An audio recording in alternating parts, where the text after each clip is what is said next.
DTV, el periodismo en el Congreso.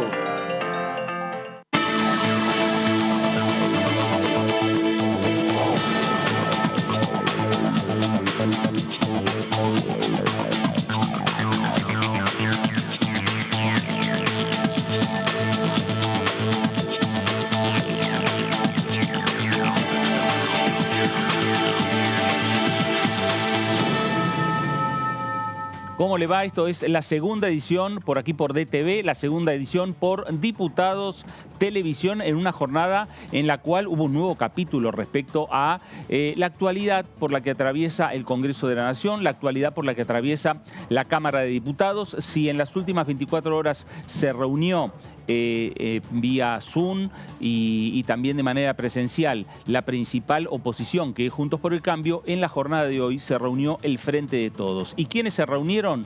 Los 16 diputados que integran la Comisión de Juicio Político por parte del oficialismo. Recordemos que es una comisión de 31 integrantes.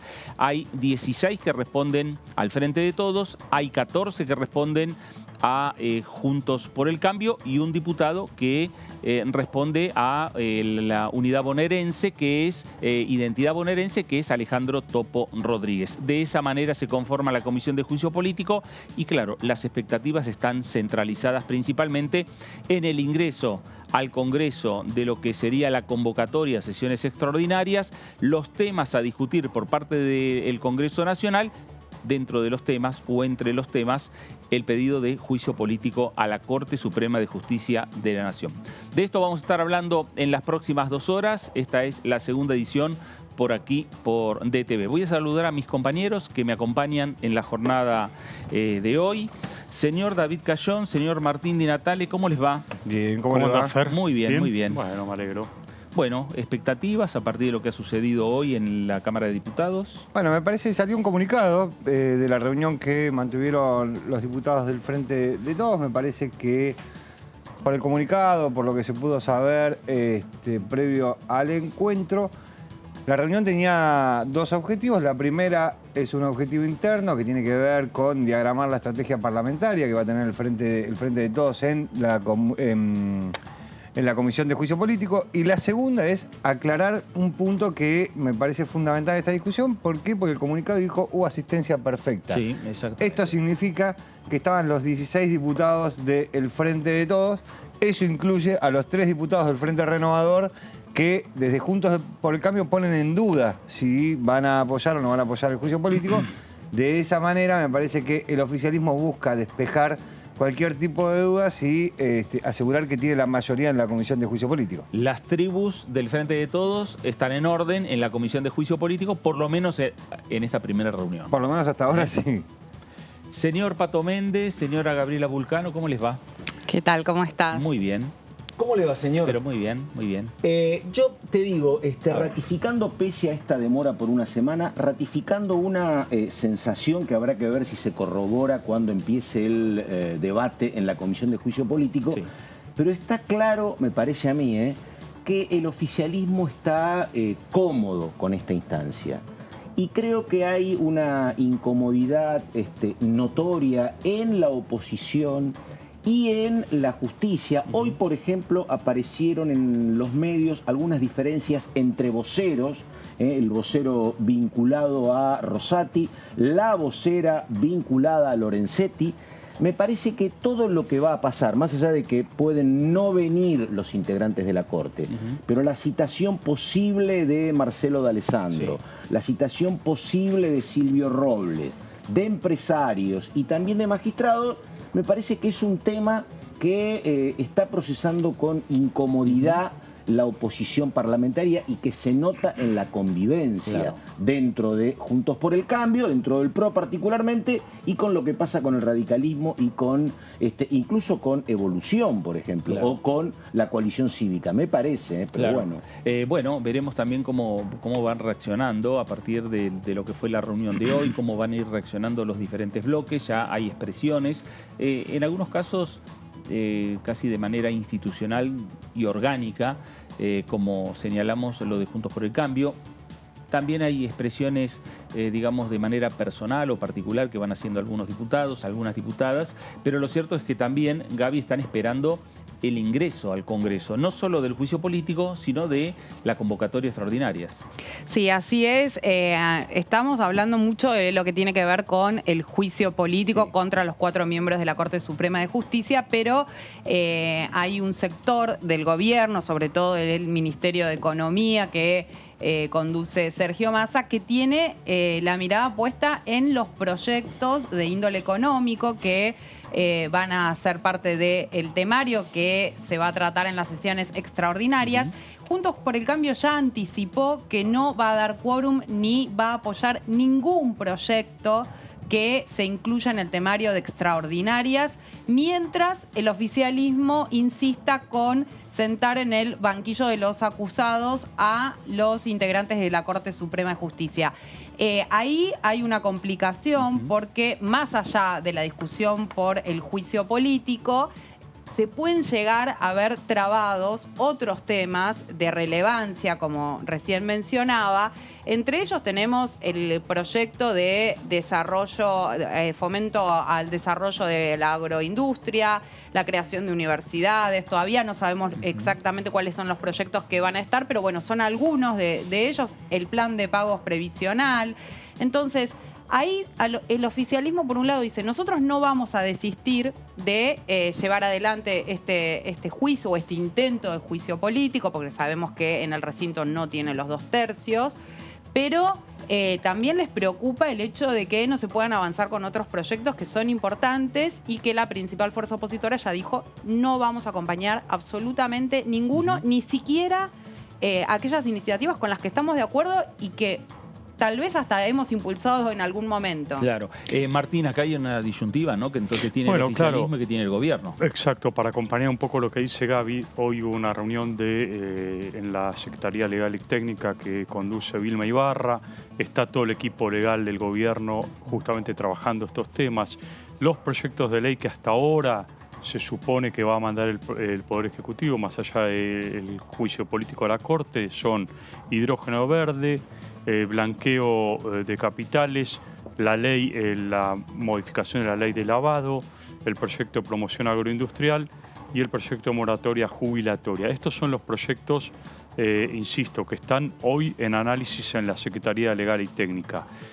Hilando lo que dice Gaby y preocupación concreta del Ministerio de Economía a cargo de Sergio Massa, hay 2 temas ahí centrales que corren por cuerdas separadas de juicio político y que tienen que ver con la economía. Uno es el tema del lavado, porque esto implica dinero constante y sonante que necesita el Ministerio de Economía justamente para cooptar cuentas de argentinos en el exterior que no han declarado precisamente esas cuentas.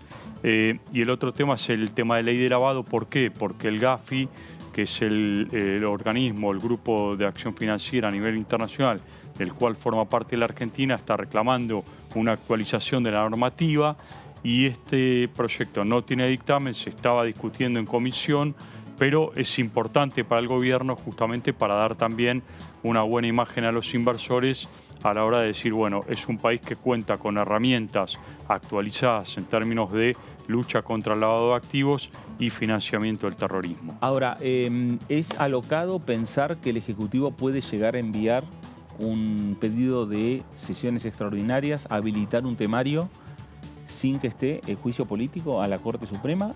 Digo, pensando más allá de que el oficialismo lo está impulsando, Alberto Fernández y los gobernadores lo están impulsando, hay una agenda económica que está complicada en relación a lo que está planteando la oposición. ¿Se podría postergar el envío de este tema y que se discuta el juicio político a partir de marzo y aprovechar febrero para discutir En la Casa los Rosada, temas que le interesan principalmente economía? En la Casa Rosada y en los sectores de algunos sectores del Frente de Todos entienden que la declaración de Juntos por el Cambio termina siendo extorsiva, porque dicen, bueno, si no están de acuerdo, pueden ir a la comisión, pueden ir al recinto, pueden apelar a todas las herramientas que tiene el Parlamento, inclusive la de no dar quórum. Ahora, no tratar más temas que simplemente porque no están de acuerdo con uno de los temas que impulsa el oficialismo, es extorsivo. Dicen, bueno, eso es lo que dice el gobierno. Yo creo que el gobierno no va a dar marcha atrás porque a esta altura sería como medio... sería mostrar una debilidad demasiado grande en un año electoral que no le vendría bien hacerlo. Entonces me parece que va a avanzar de todas formas. Como el proyecto de ley seguramente va a ser enviado por diputados, lo único que hace el gobierno, el Ejecutivo, es habilitar el tema. Después el proyecto de ley tendría que entrar entre hoy y mañana por parte de los diputados del Frente de Todos y a partir de eso avanzar. Claro.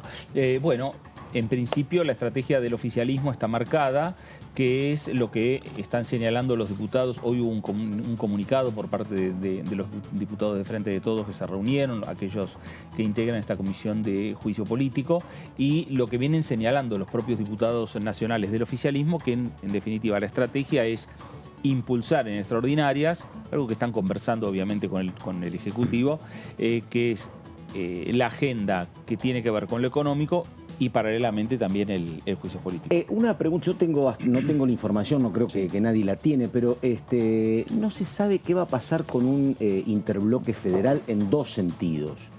Digo, primero, bueno, el Topo Rodríguez dice que no va a acompañar la posibilidad de juicio político, pero no sé si habla en nombre de todo el interbloque, por ejemplo, no sé si habla en nombre de Graciela Camaño, hay silencio en muchos de ellos.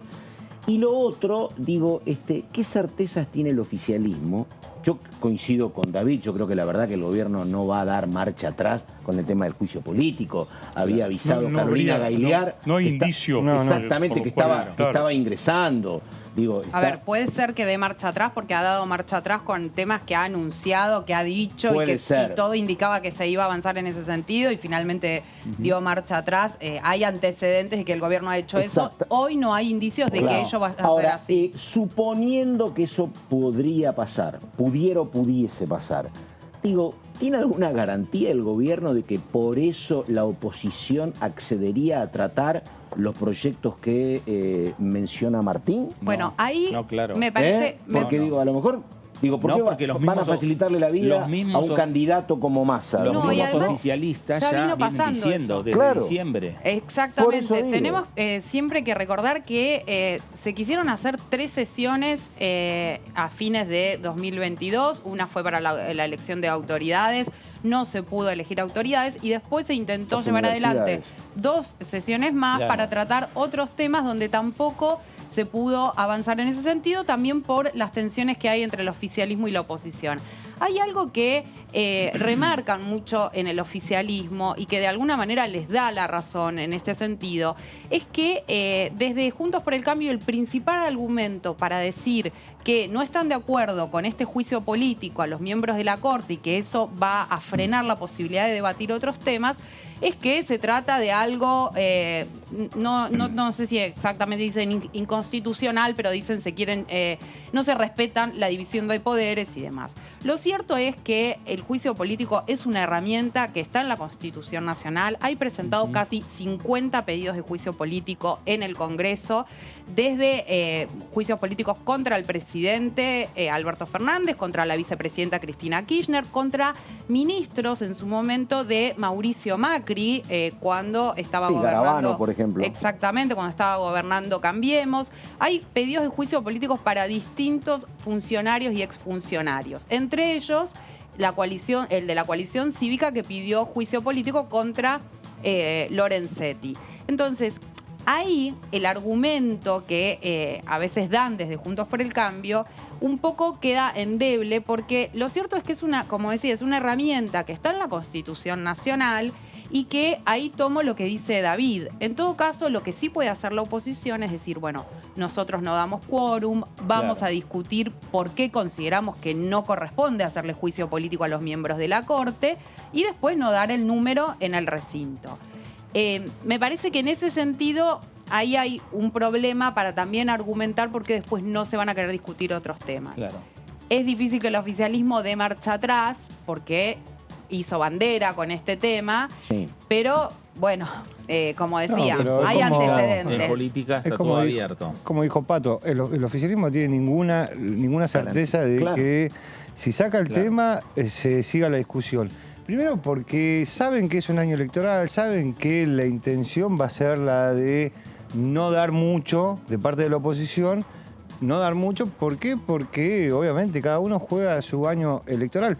Hemos tenido discusiones en el Congreso respecto a algunas leyes en donde la oposición decía, no es que estamos en desacuerdo con la norma, por ejemplo, el acuerdo con la Oficina Fiscal de los Estados Unidos, no es que estamos en desacuerdo con la norma, estamos en desacuerdo con que este gobierno tenga la norma. Exactamente. Exacto. Digo, y ese es un argumento que utilizan las oposiciones en general, y más en el año electoral. Sí. No importa si es esta oposición Claro. u otra oposición. Claro. Digo, no, Hay eso- un Twitter reciente en respuesta al comunicado del Frente de Todos sobre juicio político, un Twitter de Mario Negri, donde dice que la Constitución Nacional no es una verdad relativa, los fallos de la Corte deben cumplirse en medio de la crisis social y económica. El Frente de Todos solo tiene como programa llevarse puesta la República, garantizar la impunidad de CFK, de Cristina Kirchner, y naturalizar la anarquía por encima de la ley.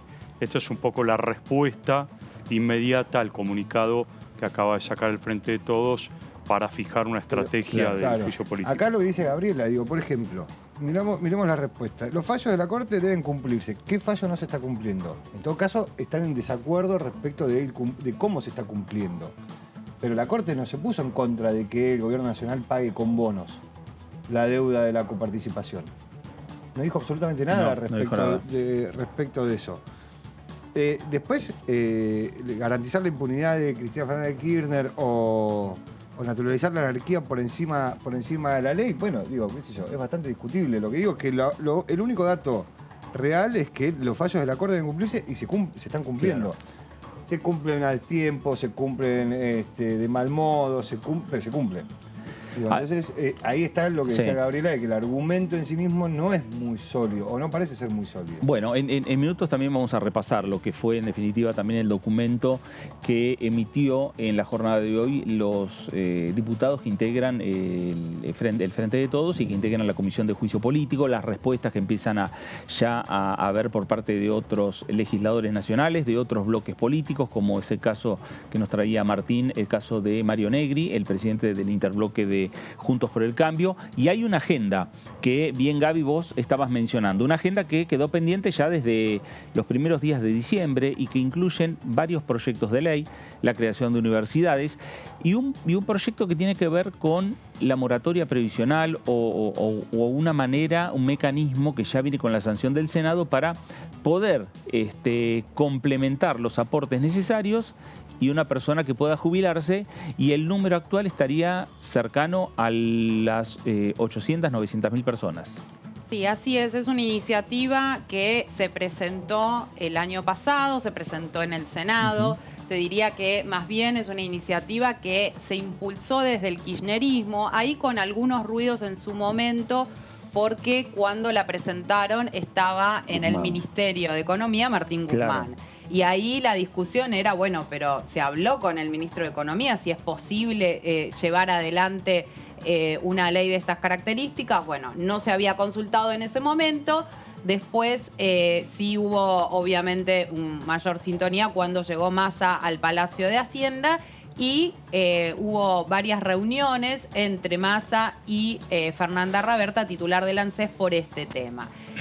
Como vos bien decías, Fer, se obtuvo dictamen a fin de noviembre de 2022 en las comisiones de Previsión y Seguridad Social y de Presupuesto. Decíamos, tiene media sanción del Senado. Y bueno, busca que alrededor de 800.000 personas que cumplen la edad necesaria, que ya están en la edad necesaria para jubilarse, bueno, lo puedan hacer justamente porque una de las cosas que mencionaban los senadores y senadoras cuando presentaron este proyecto, dijeron que de las mujeres que estaban en condiciones de jubilarse, solamente 1 de 10 cumplía con los requisitos necesarios justamente para poder jubilarse. En el caso de los varones, 3 de cada 10. Claro. Estamos hablando de un número muy alto de Altísima personas. informalidad, pero más en las mujeres. Exactamente. Y que también lo que explicaban es, porque hay siempre una discusión de, bueno, ¿por qué si no pagaron los aportes y demás? Y decían, bueno, muchas personas que incluso han estado en relación de dependencia, a veces no se le han hecho los aportes o han estado tal vez en situaciones de manera muy variada, un poco en relación de dependencia, después facturando y demás, y bueno, no han tenido a veces los aportes correspondientes. Después, bueno, hoy decíamos, hoy no tienen los 30 años de aportes que exige la ley y la moratoria actual venció a fines de 2022. Así que, bueno, la idea justamente es ver si se puede avanzar con este proyecto. Bueno, después el plan de pagos previsional tiene dos componentes. Acá voy a hacer un esfuerzo porque no veo tan bien. A quienes ya tienen la edad para jubilarse, pero no cuentan con los aportes suficientes, se les va a ofrecer cancelar la deuda previsional en cuotas mensuales pudiendo saldar años anteriores al 2008. La idea justamente es que el que se vaya a jubilar o la que se vaya a jubilar vaya haciendo ese pago, adelantando ya algunas cuotas.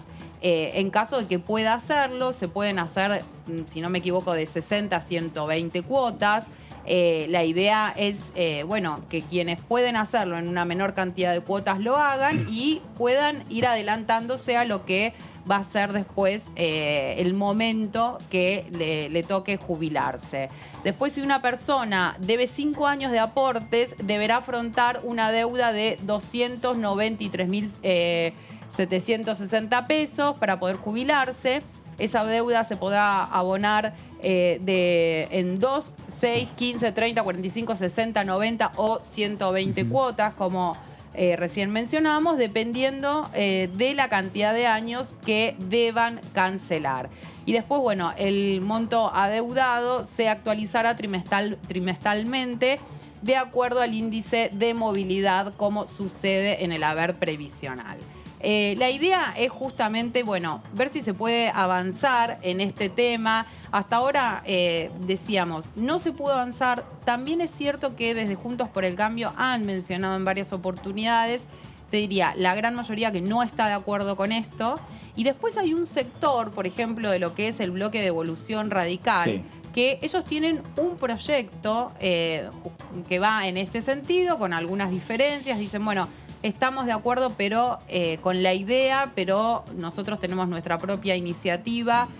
Puntualmente el diputado Alejandro Cacase viene trabajando en ese tema. Y después hay un sector de Juntos por el Cambio, puntualmente lo que es el bloque del PRO, que tiene una resistencia mucho mayor a proyectos de estas características. Ellos ya han dicho en varias oportunidades que no están de acuerdo con ningún tipo de moratoria previsional. Y que lo expresaron en el Senado también, Sí, ¿no? exactamente. ¿Alguno de ustedes es monotributista? Todos. Sí. Está bien. No, por eso. Porque, viste, ¿cómo es el retiro y el pago? Es un pago, vos tenés que tener, el Estado te retira tu jubilación, pero vos tenés que tener fondos en la cuenta, ¿no? ¿Cómo te retiene? Te retiene, exactamente.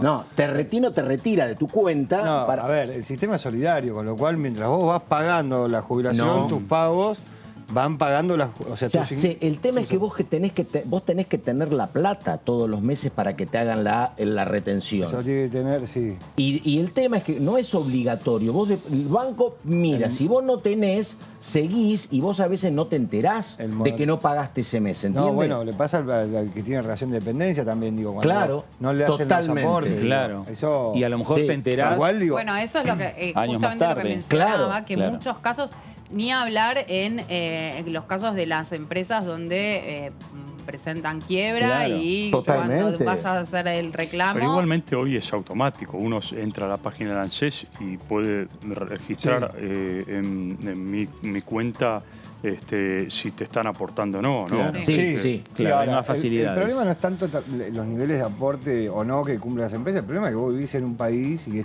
ahí tenés las consecuencias, que tenés casi el 50% de la economía que es informal. Claro, ese es el punto. Digo, no es gente que no trabaja. Exactamente. Es informal.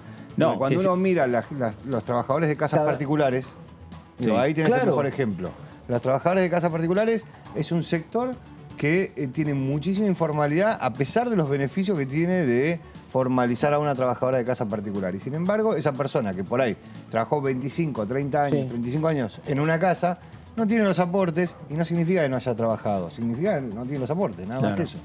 Exactamente, claro. exacto. Y además estamos viendo que es gente que le está faltando 5 años para jubilarse, ¿no? Y que 25 años atrás, bueno, esta manera online de ver si te hicieron los aportes o no se hicieron los aportes no estaban. No, y que incluso actualmente muchas personas, como dice Martín, está la posibilidad, Claro, pero muchas ahora personas o no lo saben o no saben cómo hacerlo Claro. o no están viendo si tienen los aportes o no tienen los Claro. aportes. Siempre el recibo de sueldo fue como un poco la prueba de que cualquier cosa, vos decís, acá me descontaron. Y no estaba. Y bueno, no sé después si la empresa en la que yo trabajé hizo Claro. los pagos o no que correspondían. O al revés, Exacto. ¿no? En el caso también la ley es los que tienen, ya se pasaron la edad jubilatoria, 60 años caso de las mujeres, 65 el hombre, y no tienen la cantidad de años, los 30 años, ¿no? Claro, también está, porque estamos contando,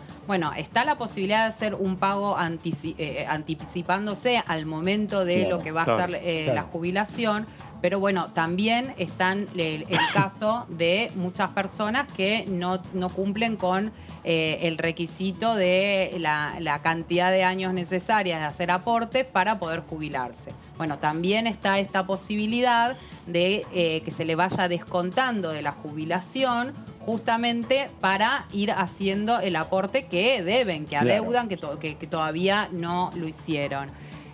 Bueno, no sé si acá decíamos el plan de pagos. Bueno, el plan de pagos de deuda previsional tiene 2 componentes. A quienes se encuentran a 10 años o menos de cumplir la edad jubilatoria, pero tienen deuda previsional. Se les permitirá cancelar periodos pasados de aportes faltantes, los cuales no podrían ser posteriores a marzo de 2012. Y después está esto de, bueno, cada periodo a cancelar será equivalente al 29% de la remuneración mínima imponible, que es la llamada unidad de pago de deuda previsional. Actualmente es del 29%, equivalente a 4.896 pesos. Y se podrán pagar, por ejemplo, en una o más unidades por mes de acuerdo al plan elegido. Bueno, esta es justamente el otro caso que estábamos contando. Es un proyecto que, como decíamos, lo impulsó el kirchnerismo en el Senado, después lo adoptó todo el Frente de Todos, más allá de algunas diferencias que puede haber respecto a la necesidad de avanzar con esta iniciativa. Y decíamos, en la oposición hay distintas posturas, incluso al interior de Juntos por el Cambio. También es cierto que el oficialismo no avanzó con este tema porque no tenía asegurado el número para poderlo aprobar a este proyecto. Porque eso también a veces se dice, bueno, no se pudo avanzar. Una cosa es cuando no se pudo avanzar porque no se consiguió el quórum en una sesión, como sucedió a fines del año pasado. Y otras veces cuando el oficialismo dice, queremos tratar este tema, pero no avanza porque no tiene el número para poder aprobar la iniciativa. El punto es, me parece que aquí lo hemos debatido también y lo han planteado algunos legisladores, ¿no? ¿Qué pasa el limbo que hay con aquellos que están en el sistema actual y se habían sometido a una moratoria jubilatoria, y este proyecto lo que viene a hacer es prorrogar esa ley? Quedan en un limbo. Un sector de la biblioteca plantea que se podría, a través de un decreto de necesidad de urgencia del Poder Ejecutivo, prorrogar para aquellos que están hoy sometidos a este esquema de moratoria, hasta tanto haya una ley.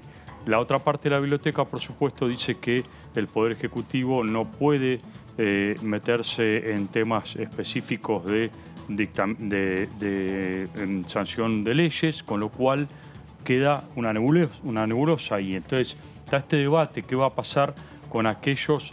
No tengo el número exacto de quienes están hoy sometidos a este esquema y no pueden continuar porque no hay ley posible para prorrogarse, ¿no? Las 800.000 personas que no cumplen con la edad, con los aportes. Ahora hay 800.000, un poco más de 800.000 personas que no tienen ni los 30 ni los 35 años de aportes hechos para poder jubilarse, con lo cual no cumplen con la norma. Bueno, por eso digo. Entraban en la moratoria anterior, que era hasta el 31 de diciembre, Por eso. ahora Cumplís con la edad. Claro. sí, no estarían... Claro. Y no tenés la cantidad de aportes. Sí. O viceversa. Y una consulta pensando Sí. en el 2033, porque si vos me decís estamos discutiendo esta moratoria y vos tenés un 80% del trabajador argentino en blanco y aportando, vos decís, bueno, esto se va licuando, ¿no? Claro. Pero si esta gente, que lo entiendo, más no puede pagar, va a pagar 280.000 pesos en 10 años. Claro. Y vos seguís teniendo cada vez gente mayor número en la informalidad, en 10 años esto todo indica que siendo un sistema solidario apunta a empeorar. Vos no ves cómo el sistema No se solidario puede se va a sostener, nutrir claro. de fondos. No, Claro.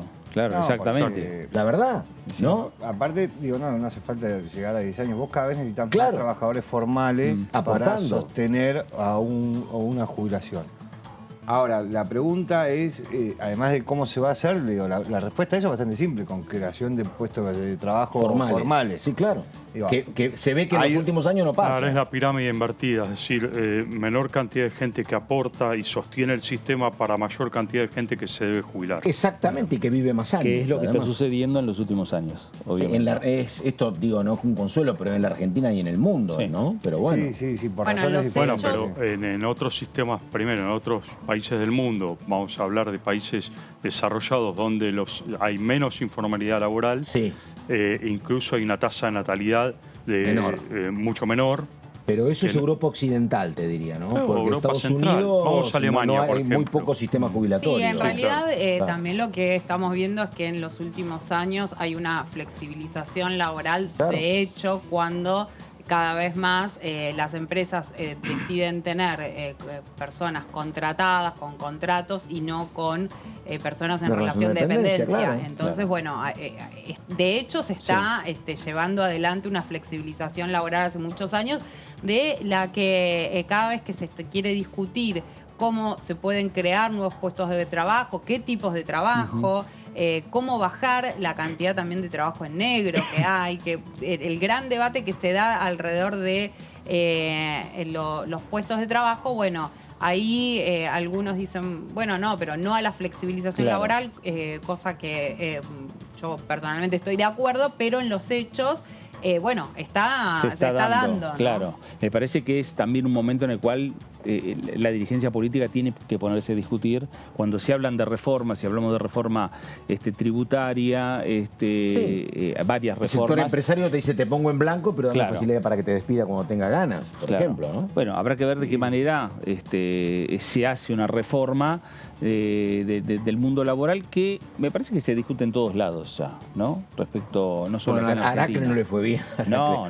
Bueno, digo, hay... Aracre mundo lo de la bajaron mundo, de no, eso, sí. No, por Quería eso. una reforma laboral y no... No se Es queda más, en Claro. esto de los ejemplos del mundo, hay países Sí. que estaban en la situación que plantea Pato y está pegando la vuelta. El caso es Estados Unidos, Claro. que hay un proceso de sindicalización que va en Totalmente. contra de ese proceso de En las grandes flexibilización. empresas, en las más grandes, ¿no? Por eso digo, Amazon hay y un proceso de demás. sindicalización Sí. que dicen, bueno, ¿saben qué? Nosotros venimos de un proceso de que acá uno lo llamaría flexibilización laboral, pero que en Estados Unidos es el sistema laboral.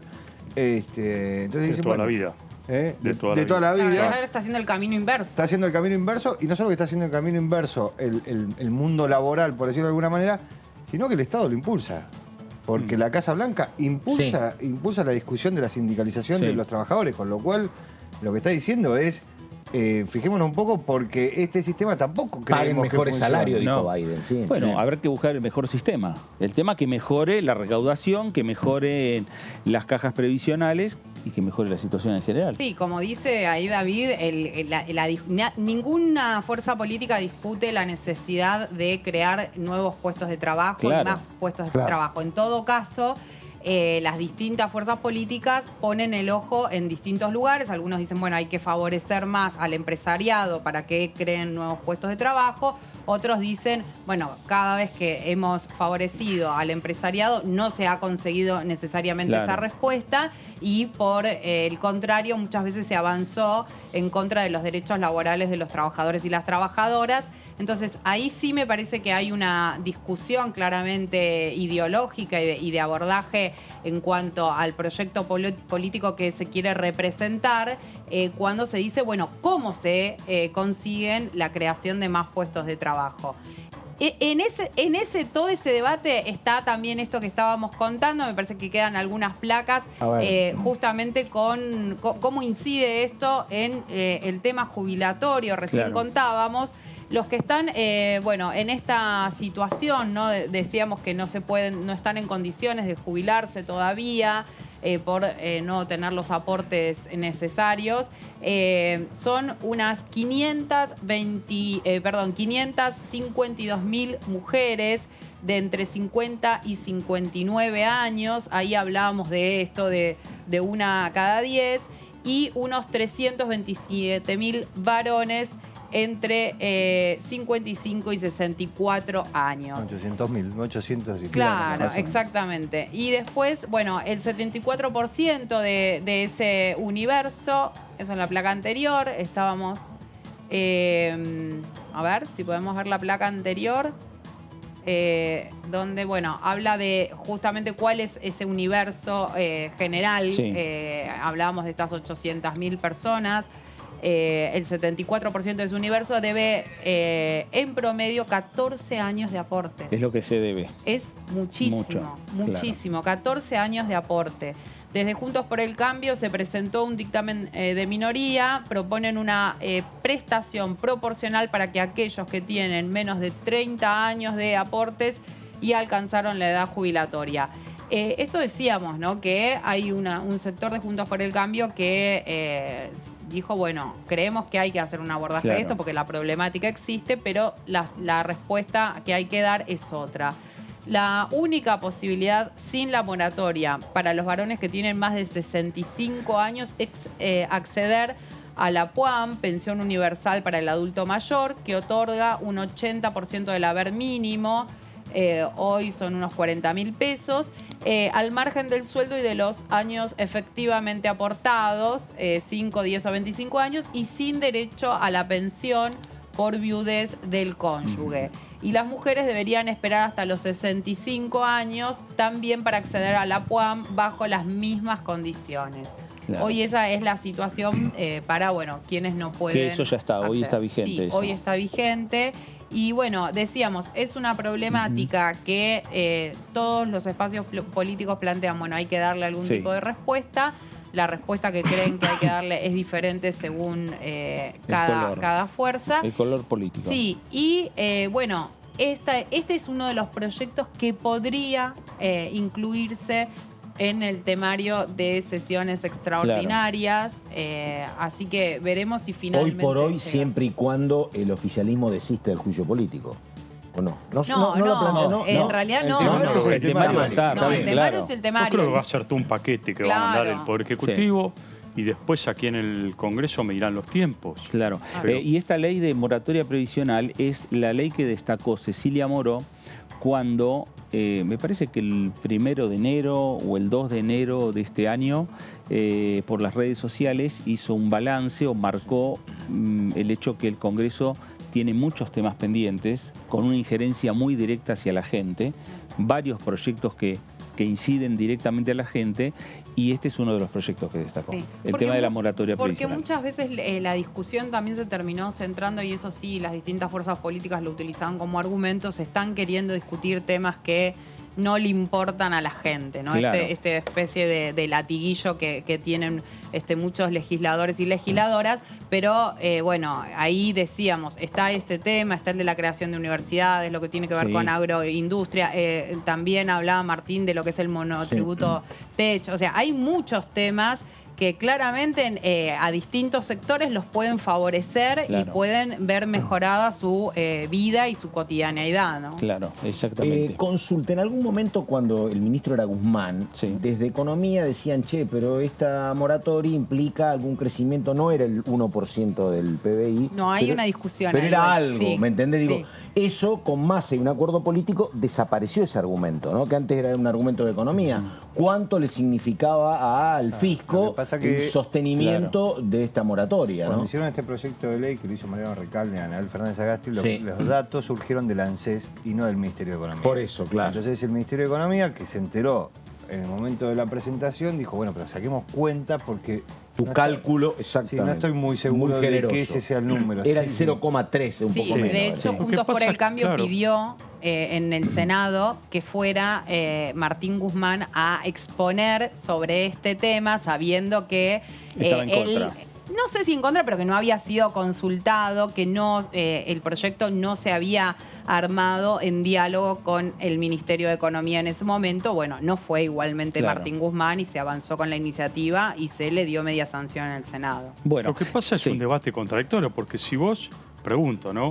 Si vos a esta gente que aportó, en algún momento trabajó o tiene la edad y se puede jubilar, no lo sometes a un sistema de moratoria jubilatoria para que el día de mañana tenga su jubilación, el día de mañana vas a tener que pagarle un plan social. Totalmente, con lo cual o el 85%, que es la PUAM. Claro, por eso digo. Exactamente. Entonces, si vas, ¿cuánto significa para el fisco? Bueno, inevitablemente el fisco va a tener que dedicarse a esa persona lo que sea.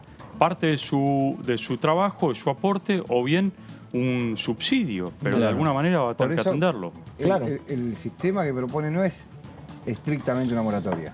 Exactamente. No es estrictamente una moratoria. Primero, ¿por qué? Porque primero vos tenés gente que le falta 10 años para jubilarse, que sabe que debe 5 años de aporte para atrás, que los empieza a pagar, con lo cual duplicás los aportes por ese lado. Y no está percibiendo nada, porque todavía no se está jubilando. Y aportó.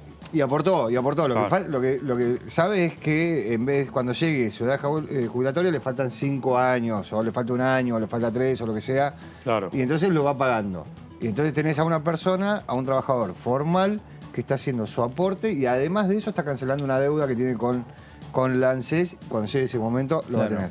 Y del otro lado lo que tenés es a una persona que no tiene los aportes o hizo pocos aportes de la cantidad de años que necesitas, que en el momento que le pagás, te paga. Claro. Que en el momento en que vos no sé, vamos a poner que la jubilación es 100, vos le das 100 y en el momento que le entra a su cuenta, el mismo banco le saca la cuota que debe de la jubilación según el plan que has acordado. El Estado recupera. Por eso digo, no es estrictamente una moratoria. No, moratoria y tampoco vale ahí es mal llamada moratoria. El argumento cuando dicen, bueno, pero se le va a dar una jubilación y no es justo con quienes sí pagaron y se le está dando una jubilación a alguien que no pagó. Porque justamente están estos dos escenarios donde o va a estar pagando porque se le va a estar descontando de su jubilación o va a pagar de manera anticipada para poder saldar lo que hasta ese momento no pudo. Lo más injusto sería la PUAM. Vamos a seguir hablando de este tema, de este proyecto, de esta iniciativa, pero vamos a escuchar también qué es lo que dicen los diputados nacionales. Por ejemplo, Daniel Goyán, del Frente de Todos por la provincia de Buenos Aires, hablaba de esta manera. Sí, el año que viene gana el Juntos por el Cambio, Cambiemos, como se llame, la oposición actual. Están diciendo que van a ir por una reforma laboral, por una reforma jubilatoria. Yo lo que estoy viendo es que, por ejemplo, la reforma jubilatoria ya ni siquiera la tendrían que hacer, porque de hecho, dejando las cosas como están, ya no se puede jubilar la gente. 1 de cada 4 personas no se puede jubilar, no porque no trabajó, porque no le hicieron los aportes. Entonces, se van a quedar con el PUAM, se van a quedar con esa pensión, que es un tercio, de 2 tercios de la jubilación, y esa es la política de ellos, la pusieron en el año 2018 al PUAM. Por lo tanto, sin hacer nada, ellos están haciendo una reforma jubilatoria que va a hacer que hoy 800.000 personas, de las cuales 2 tercios son mujeres, no puedan jubilarse. Bueno, ahí estaba el diputado Goyán, diputado por el oficialismo, por el Frente de Todos, y desde la oposición y desde la provincia de Salta habló el diputado Zapata también sobre este proyecto mal llamado de moratoria previsional. Se ha destrozado el sistema del retiro, el sistema del seguro de vejez de la República Argentina, porque ninguna de las leyes tituladas progresistas ha tenido, la verdad, en consideración la esencia. No hay un cálculo actuarial de cómo se va a sostener el sistema con la incorporación de nuevos beneficiarios, con aportes reducidos, con incorporación de moratoria. Para establecer cuál es el sistema, nosotros recurrimos a lo que es el cálculo actuarial. Eso nosotros los contadores lo estudiamos en matemáticas financieras, pero hay actuarios, hay especialistas en la materia. En base en aquella época cuando yo estudié, se llamaba la curva de Gompers-Mayhem, o HML, Healthy Men's Live, que es un estudio sobre 100.000 personas y se va estableciendo, bueno, cómo es la tasa de mortalidad en cada rango etario. En función de eso, teniendo en cuenta la herramienta de la matemática financiera, uno hace cada aporte mensual es como una imposición a interés compuesto. Bueno, ahí estaba el diputado Zapata, las diferentes voces respecto a este tema. Nos vamos a ir a nuestro móvil para conocer un poco más, conocer los derechos, conocer tus derechos. Por eso le vamos a preguntar a Luciana Fernández. Luciana, buenas tardes y estás en Pasos Perdidos.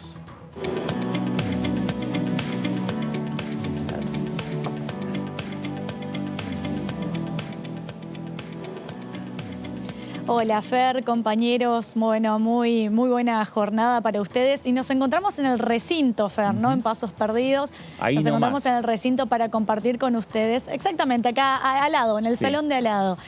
Acá en este momento, ahora ustedes no lo pueden ver, pero en una de las bandejas que está a mi derecha, tenemos un grupo de personas que están en estas visitas guiadas dentro de lo que es el Congreso de la Nación Argentina, ¿no? Tienen distintos personal acá que trabaja aquí en la casa, esta casa parlamentaria, que bueno, terminan haciendo contando un poco respecto a cómo funciona en este caso el tema de la Cámara de Diputados de la Nación Argentina. Pero a nosotros este móvil nos convoca por otro tema, por el tema de que estuvimos escuchando muy atentamente, el tema de la moratoria previsional. Y cuando hablamos del tema de moratoria previsional, el tema de jubilaciones, de la PUAM, hablamos de lo que es el sistema de la seguridad social, el sistema de la seguridad social argentino, que engloba todas estas contingencias, ¿no? Que tienen que ver con cuestiones de edad avanzada, como por ejemplo el tema de la vejez, el tema de la invalidez, todo lo que tiene que ver con distintas etapas y situaciones por las cuales va pasando el ser humano a lo largo de su vida, ¿no? También todo el tema de los nacimientos, de los embarazos, bueno, el tema de algún tipo de accidente, de pensiones. Todo esto engloba lo que es el sistema de la seguridad social, que a diferencia de la cobertura que tiene lo que es el derecho del trabajo en Argentina, es que el derecho al trabajo ampara a aquel trabajador que está en una situación o en una relación de dependencia. En cambio, la seguridad social es más amplia la cobertura que tiene, porque no solamente va a contemplar a ese trabajador que está en una relación de dependencia, sino también al autónomo, a aquella persona que se encuentra desempleada, ¿no? Que no tiene un trabajo en ese momento. Y como bien estuvimos charlando, el tema de la moratoria previsional es un tema que se instaló en la agenda ya hace unos meses y que tiene que ver con esta cuestión de todas aquellas personas que quizá tienen la edad para jubilarse, pero no tienen los aportes necesarios o los aportes requeridos que establece la ley. Como bien lo estuvieron repasando, es un proyecto que tiene ya media sanción del Senado y que incluso tiene dictamen de comisión por parte de la Comisión de Previsión Social y también la de Presupuesto y Hacienda.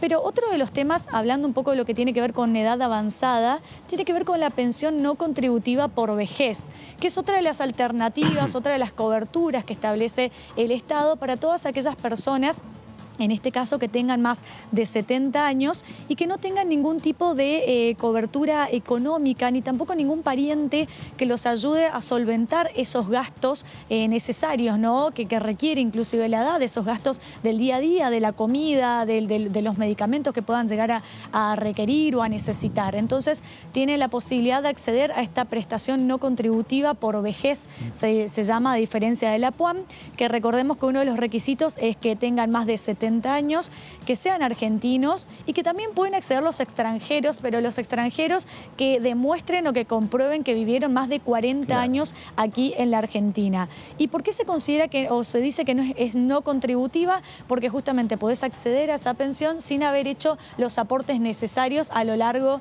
de toda tu vida. Bueno, entonces, como vemos, dentro de lo que es el sistema de la seguridad social, tenemos distintas alternativas y distintas variantes para poder acceder a alguna ayuda mensual por parte del Estado Nacional para poder cubrir las necesidades básicas, ¿no? que tienen todos los argentinos y los habitantes de este país.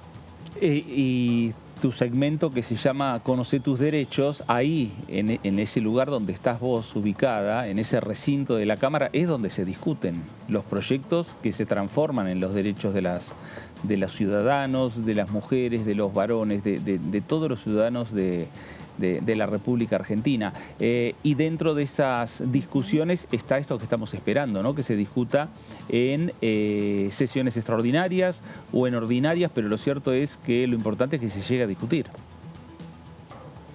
Exactamente, y una de las ideas principales de este segmento de Conocer tus derechos es que muchas veces hablamos de lo que es el tratamiento de las leyes aquí dentro del recinto. Pero ¿qué pasa después cuando esas leyes quedan publicadas en el boletín oficial y se tienen que tener una utilidad y una practicidad, ¿no? Aplicarlas en la práctica? ¿Cómo se aplica? Claro. ¿Cómo accedemos a ellas? ¿Cómo garantizamos el cumplimiento de nuestros derechos? Es un poco lo que buscamos en este segmento de Conocer tus derechos. Bueno, de acercar un poco la ley al ciudadano de a pie, al ciudadano común, que por ahí desconoce un poco la cuestión legislativa, la cuestión judicial, la cuestión parlamentaria, y dice, bueno, ¿cómo puedo garantizar que realmente cumplan con mis derechos y poder efectivizarlos, ¿no? Entonces, para repasar un poco, hablando de lo que es el tema de moratoria previsional, el tema de jubilaciones, es importante saber y conocer de que todas aquellas personas mayores de 70 años tienen la posibilidad de contar con la prestación no contributiva por vejez y no necesariamente tuvieron que haber hecho algún tipo de aporte a lo largo de los años, porque recordemos que también el tema de la seguridad social es un tema que está garantizado en el artículo 14 bis de la Constitución Nacional, que dice que es el Estado el que debe garantizar todos los beneficios de la seguridad social. Y cuando hablamos de esa seguridad social, engloba varias cuestiones, no solamente el tema de la vejez, el tema de la invalidez, el tema de la desocupación, porque también habla del tema del seguro por desempleo, de acuerdo a cuánto tiempo quizá una persona trabajó, va a tener una cobertura por desempleo por una X cantidad de tiempo. Bueno, son diversos temas que engloban a la seguridad social y, como dijimos, es un sistema dentro de la rama jurídica, dentro del ordenamiento jurídico argentino, que tiene una cobertura más amplia de lo que es el derecho del trabajo, el derecho laboral, ¿no? Porque el derecho laboral quizás solamente hace referencia a ese empleador en relación de dependencia, pero el sistema de la seguridad social abarca y protege no solamente al trabajador en relación de dependencia, sino también al autónomo y sobre todo a aquella persona que se encuentra en una situación de desempleo y que no tiene trabajo en ese momento. Doctora Luciana Fernández, gracias por darnos toda esta información.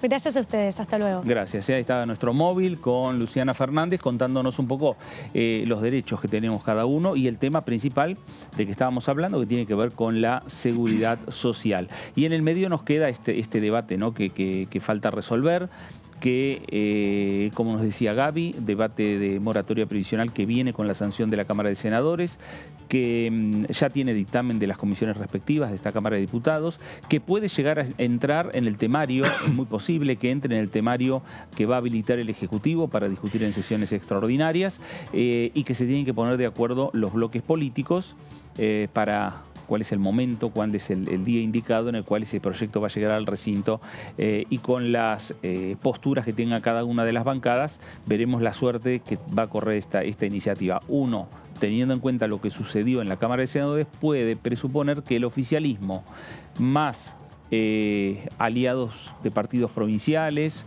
y con alguna postura que tenga Juntos por el Cambio, del Cambio, que a lo mejor pueda tener alguna postura dividida, porque en el Senado lo tuvo, podría juntar los números y los votos, las mayorías, como para aprobarlo. Sí, en el Senado el radicalismo, el PRO se opuso y el radicalismo, entre la abstención y la ausencia, pasó el proyecto. Claro. No es un proyecto donde el radicalismo lo rechaza. No.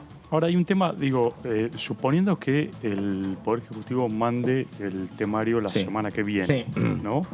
Estamos hablando que da la última quincena de enero. La oposición no dijo que no va a debatir ningún proyecto, sino que dijo que no va a ir al recinto, ¿verdad? Claro. Lo que indica que, digamos, enero se supone que es un mes de receso, toda la vida lo fue, pero digo, desde la primera semana de febrero, bien podría el oficialismo empezar a debatir en comisiones algunos de esos proyectos, ¿no? Claro. Me parece que esa es un poco la intención que hay de parte de los legisladores del oficialismo. Algunos, como ellos, hoy Casareto decía, los legisladores tenemos que trabajar, hay que empezar bueno, quieren mostrar que también están trabajando, y me parece que una de las formas es llevar el debate en comisión de algunos de estos temas. Muy bien, bueno, vamos a seguir hablando de este tema, de los diferentes proyectos, de las iniciativas que pueden ir conformando el periodo de sesiones extraordinarias, de las posturas que tienen cada una de las bancadas que lo van planteando día a día respecto a la realidad que va teniendo la Cámara de Diputados de la Nación, pero vamos a seguir hablando después de la pausa. Pausa, esta es la segunda edición por aquí por DTV, ya regresamos.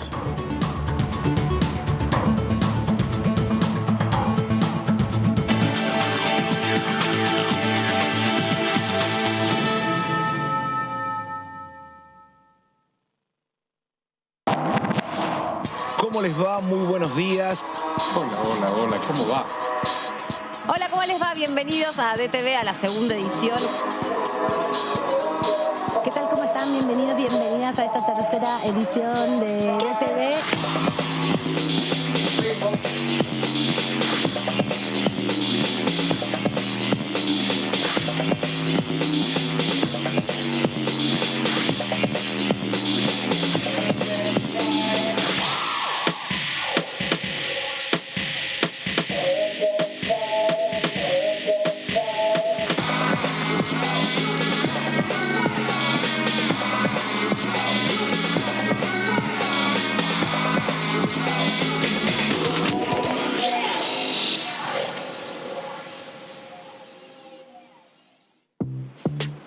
Paula, tengo 34 años y soy doctora en química biológica.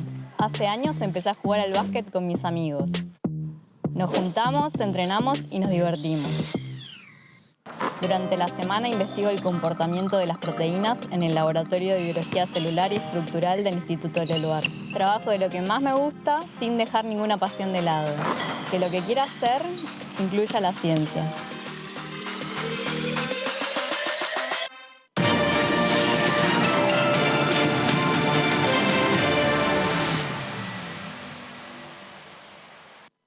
¿Qué diferencia hay entre la Cámara de Diputados y la Cámara de Senadores?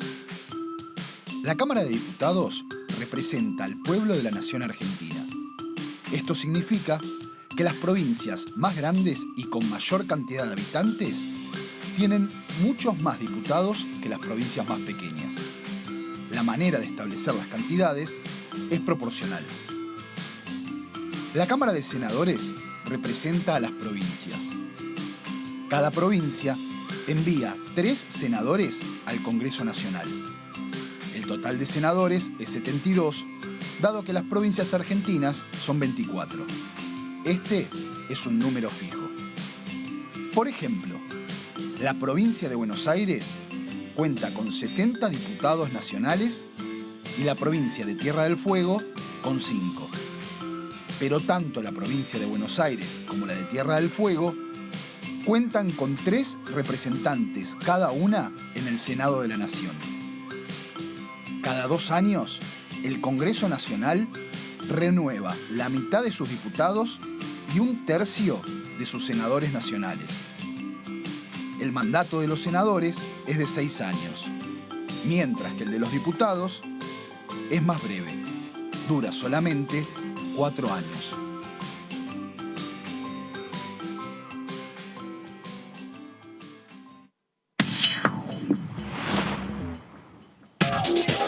Lo que pasa en el recinto. Lo que pasa con las leyes. Lo que pasa en el Congreso. Lo que querés saber de nuestro Parlamento. Te lo contamos nosotros. Porque somos tu voz en el Congreso. DTV, el periodismo en el Congreso. Ay, mi mamá. Avísame cuando lleguen. Llegamos, ma. Recontra llegamos. Cada vez más argentinas y argentinos están llegando a su casa propia porque seguimos construyendo y entregando viviendas. Primero la gente. Ministerio de Desarrollo Territorial y Hábitat. Argentina Presidencia. Lo que piensan las diputadas. Lo que piensan los diputados. Lo que pasa en el Congreso. ¿Lo que querés saber de nuestro Parlamento? Te lo contamos nosotros. Porque somos tu voz en el Congreso.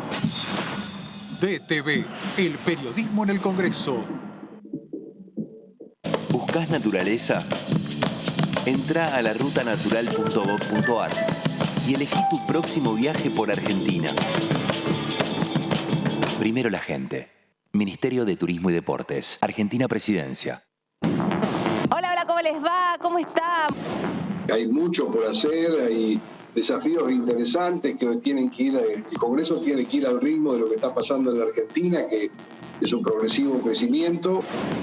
El Congreso no solamente tiene que ser, y esto es muy importante me parece a mí, no tiene que ser solamente el que provee de leyes al país, también debe ser el ámbito del debate público, el centro del debate público tendría que estar en el Congreso. DTV, primera edición, de lunes a viernes.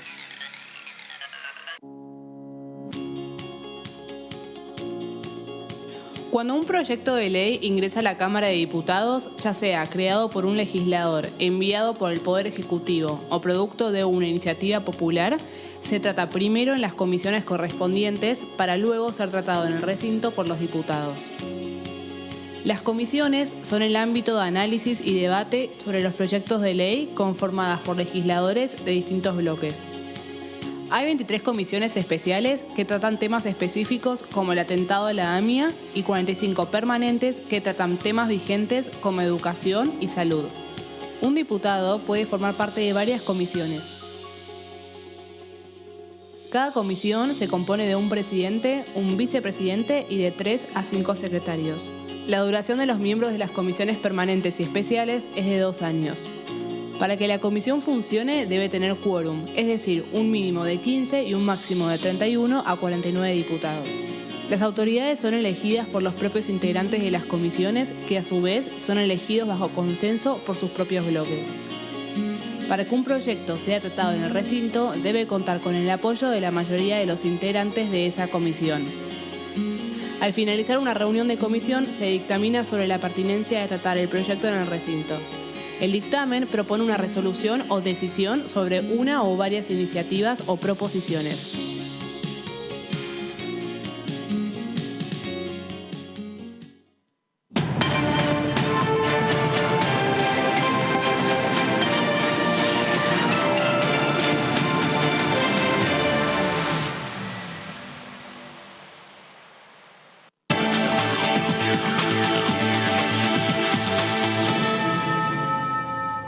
Muy bien, regresamos a esta segunda edición, por aquí por DTV. Estamos hablando de estos pasos que va dando el Congreso respecto a la convocatoria a sesiones extraordinarias por parte del Poder Ejecutivo Nacional, los pasos que va dando el Congreso para ir marcando las posturas políticas principalmente y de tratamiento de uno de los principales proyectos o iniciativas que ha lanzado el Poder Ejecutivo Nacional, porque lo ha impulsado el propio presidente Alberto Fernández, y es el juicio político a los 4 ministros, a los 4 integrantes de la Corte Suprema de Justicia de la Nación. Y hay además en lo que se va a convertir en la convocatoria de sesiones extraordinarias, los diferentes temas que está trabajando la Casa de Gobierno para habilitar al Congreso. En momentos de sesiones extraordinarias únicamente se discuten, se analizan y se debaten aquellos temas que habilite el Poder Ejecutivo Nacional. Y dentro de los temas que va a habilitar el Poder Ejecutivo Nacional hay temas vinculados con el área económica, como por ejemplo el proyecto de ley de blanqueo de capitales, uno de los temas que todavía no ingresó al Congreso, pero que es de necesidad imperiosa para que se trate por parte del ministro de Economía, Sergio Massa, como el tema que venía hablando Gabriela, que tiene que ver con la moratoria previsional, o proyectos vinculados como por ejemplo con los trabajadores monotributistas de empresas tecnológicas. Sí, ¿no? Totalmente. Digo, es un paquete de leyes que son de vital importancia por diferentes razones. Sí. Por ejemplo, lo que tiene que ver con la moratoria lo explicaba Gaby, lo que tiene que ver con el blanqueo de capitales tiene que ver con el acuerdo con los Estados Unidos, pero también tiene que ver con la sequía. Estás teniendo una sequía muy importante que vas a tener una escasez de dólares muy grande hacia adelante, con lo cual el blanqueo te habilitaría una entrada extra de dólares que hoy no lo tenés. Ahora, hago una pregunta, ¿no? ¿Por qué el oficialismo con 118 votos lograría tratar, por un lado, el juicio político y después todos estos proyectos cuando uno no ve que haya un diálogo fluido con el interbloque federal, que diga, mira, tengo 9 ahí, tengo Provincias Unidas, tengo los 4 de izquierda? ¿Por qué le daría Juntos por el Cambio, haría ese gesto en un año electoral donde en agosto tenés las primarias? Claro. La verdad que no. A ver, porque bloques... si es imprescindible tener la moratoria y tener el blanqueo, bueno, debería haber otra política del gobierno, decirle a la oposición, che, ¿qué es lo que vos querés? ¿Qué es sagrado para vos? Bueno, yo voto eso y déjame votar lo mío.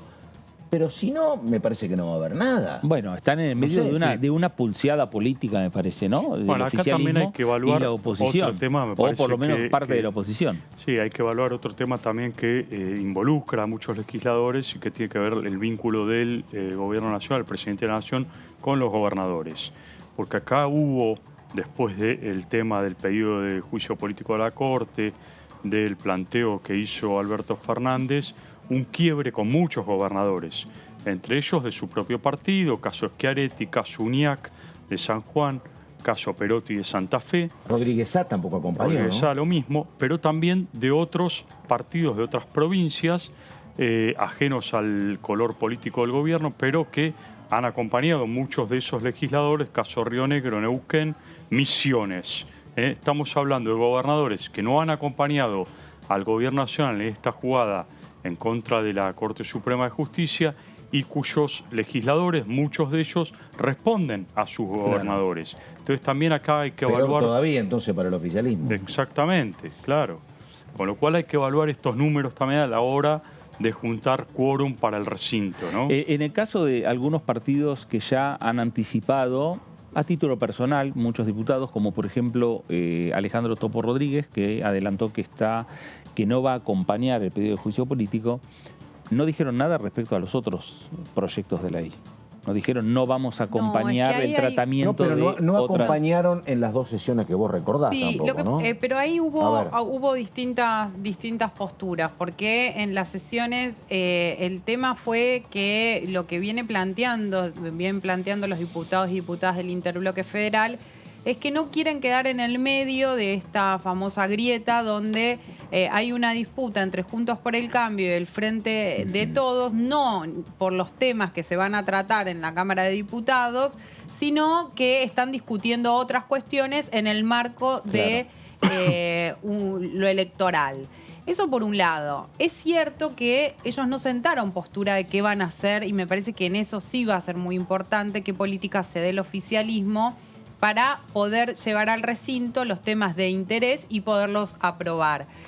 Juntos por el Cambio, lo que planteó en el comunicado que emitió ayer, y después yo hablé con algunos diputados para poder indagar un poco más sobre este tema es, por un lado, que no van a dar el quórum en la Comisión de Juicio Político, pero que en caso de que el oficialismo consiga el número, van a dar el debate. Claro.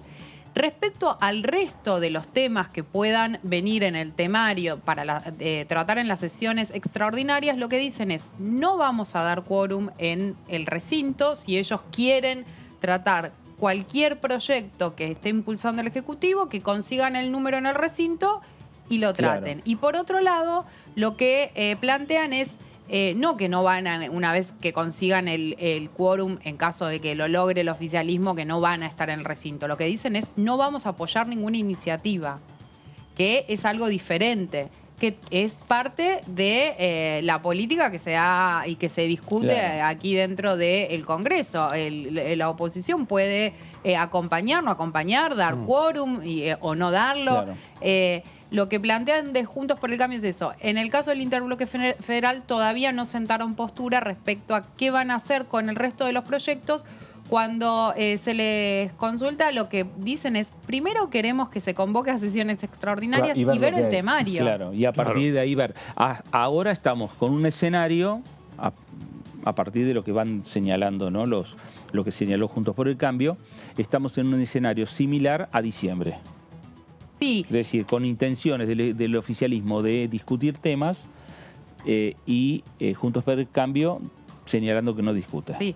Fer, recordá que la portavoz del gobierno, Gabriela Cerruti, había dicho que esta semana se iba a firmar el decreto convocando a sesiones extraordinarias para tratarlo, para empezar a tratarlo la segunda quincena de enero.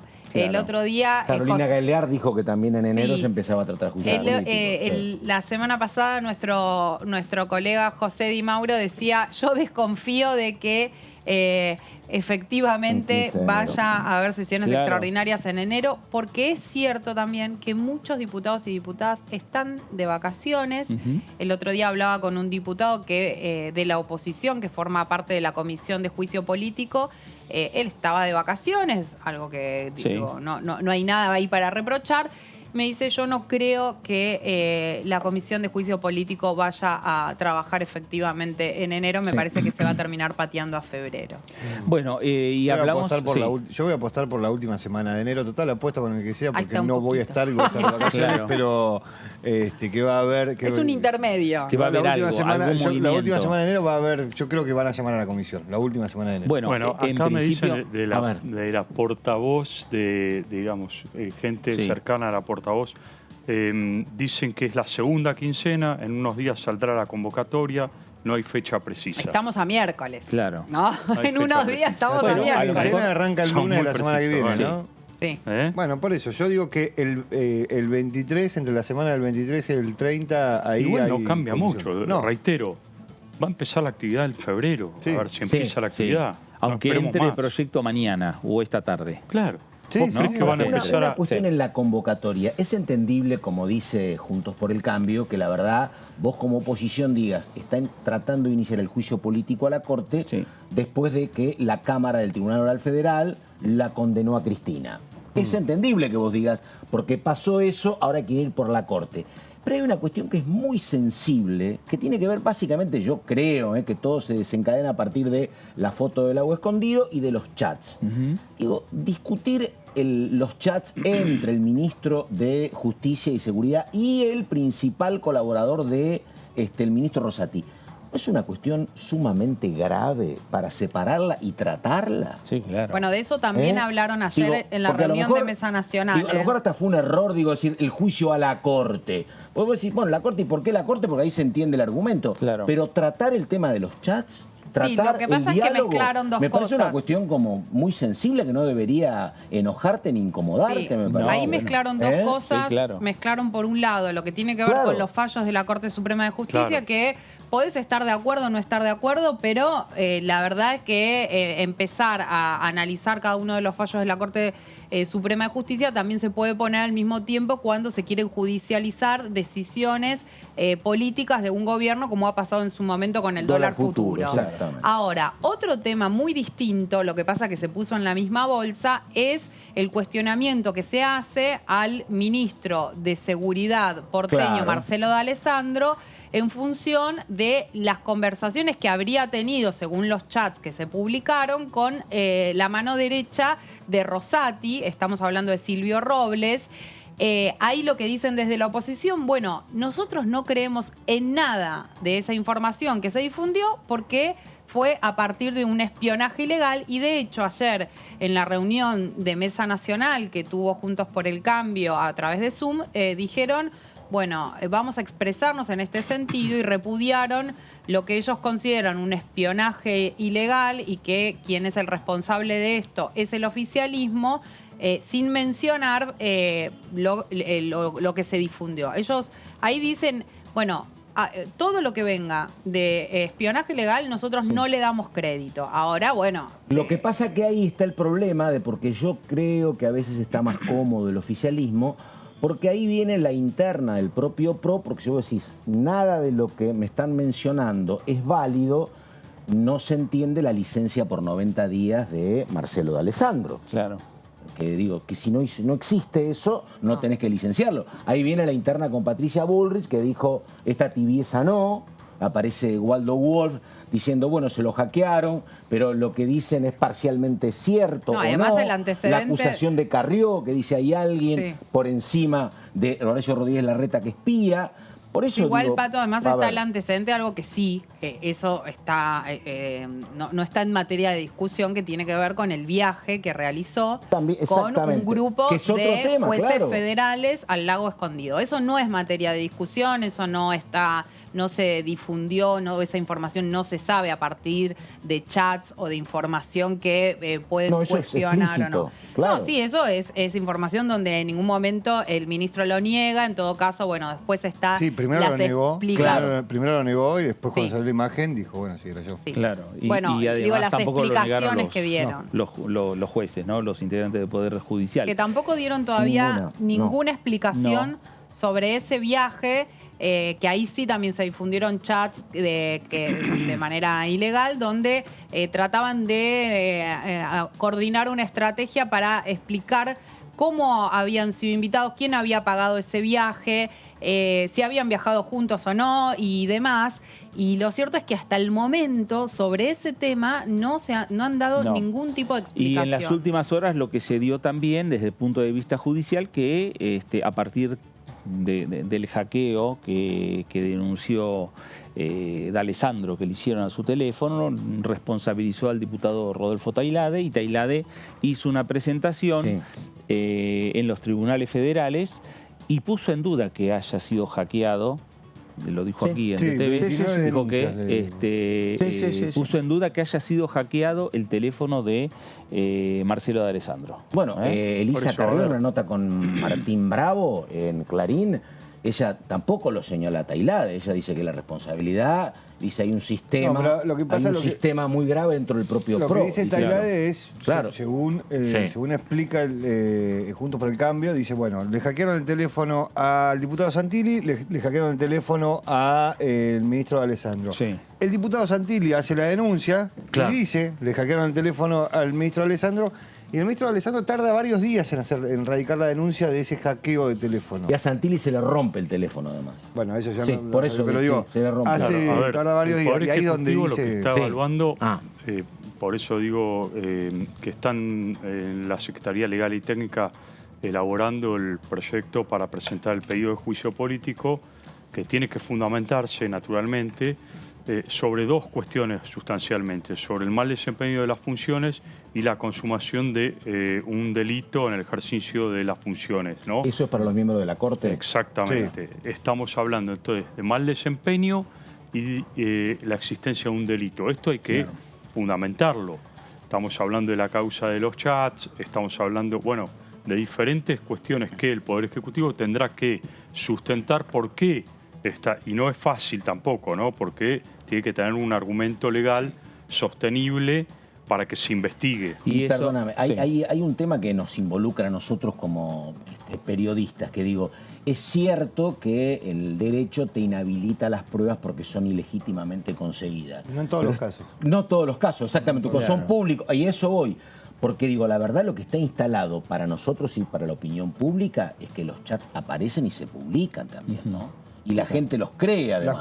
La justicia es quien tiene que resolver. ¿Viste? Es otra cuestión. Porque, digo, hay jurisprudencia al respecto. La justicia es quien tiene que resolver si se toman o no se toman esas conversaciones como válidas, a pesar de la forma en la que fueron conseguidas. Entonces, me parece que va a pasar por ahí. Lo que está terminando de hacer, que explicaba Martín, legal y técnica, es porque tiene que ver con cómo funcionó la Corte con dos fallos en particular, uno es coparticipación y otro Consejo de la Magistratura. Claro. Son los dos en donde hay, por lo menos en las conversaciones de esos chats... Es lo que te dice el oficialismo. Termina pasando lo que planteaban en el chat. Entonces ahí... En el tema puntualmente del Consejo de la Magistratura hay conversaciones donde también se plantea como una especie de estrategia para que Juntos por el Cambio se quede con una silla más en el Consejo de la Magistratura en la disputa que se da en el Senado respecto a Martín Doñate y Luis Juez. Claro. Ahí también hay una cosa que aparece, una discusión alrededor de ese tema donde se dice, bueno, por un lado es ilegal porque se difundieron chats que habrían salido del teléfono que se hackeó, se habría hackeado del ministro de Seguridad Marcelo D'Alessandro. Y por otro lado, dicen, bueno, hay partes que se hackeó, pero en realidad son textos inventados. Claro. Parcialmente ¿Sí es verdad cierto, o no es verdad? Bueno, el parcialmente cierto es muy amplio. Claro, totalmente. Y ahí aparece lo que decía recién Pato, bueno, tampoco se termina de entender entonces por qué se tomó licencia. Obviamente D'Alessandro dice que tiene que ver con un tema familiar, en el marco de todo esto que se está dando, pero bueno, ahí también cuando hablas con algunos dirigentes off the record, te dicen había que correrlo porque no se podía seguir para Horacio Rodríguez Larreta. Está más claro aún que la estrategia del oficialismo en la Comisión de Juicio Político es convocar una larga lista, ¿no? de involucrados en esto, hasta incluso peritos informáticos que digan si estos chats son reales o no. Digamos. Y tenemos para varios meses entonces de... Y a mí, claro, y me parece que ahí el oficialismo va a tener un tema, digo, yo no sé si vos decís, Martín, varios meses, pero digo, una cosa sería que el oficialismo diga, cuando hay que votar esto, que tenga 140 o 150 votos y otras cosas que tenga 118. No va a cambiar el eje esto, ni va a poder ser elevado al Senado... nunca, pero habrá que ver qué es lo que pasa con parte de la oposición, bueno, ¿no? Hoy en el camino, hoy los votos, exactamente, si podrá convencer a alguien. Esa es la apuesta del gobierno, a ver, que en el camino vayan sumándose. Algunos, yo creo que no van a ser 170, no van a ser nunca. No, es muy difícil. Claro, hoy los votos que tiene son los 118. Claro. ¿No? Que, digamos, en la síntesis se expresaron hoy con asistencia perfecta, como señala el comunicado de Frente de Todos, los 16 integrantes de la Comisión de Bueno, a ver, Martín habla de que algunos gobernadores pueden ser remisos, un poco remisos, ¿no? Claro. Digo, ¿es lineal eso? Me pregunto, ¿no? También es cierto que algunos dentro del bloque oficialista lo que dicen es, hay algunos gobernadores del Frente de Todos que no pusieron la firma porque tienen todavía para que se resuelvan algunos temas en la Corte Suprema de Justicia, no solamente Bordet, sino algunos otros más, pero van a acompañar de otro modo, van a dar el apoyo, no explicitándolo, firmando el comunicado ese, ni diciéndolo públicamente, pero la idea es que se pueda avanzar con esto. Después está también lo que dice Martín, que tal vez, bueno, no todos los 118 estén de acuerdo y acompañen. ¿no? No, está claro, pero digo, si uno mira el caso Entre Ríos, el gobernador no firma y la presidenta de la comisión es una diputada que responde, digo, políticamente al gobernador de Entre Ríos, con lo cual, digo, uno podría decir, bueno, que se pelearon, se distanciaron, no hay pelea, no hay distanciamiento. San Juan con Gioja también. San Juan con Gioja. Claro. Y también ahí donde se puede llegar a ver a lo mejor alguna diferencia es en la provincia de Santa Fe.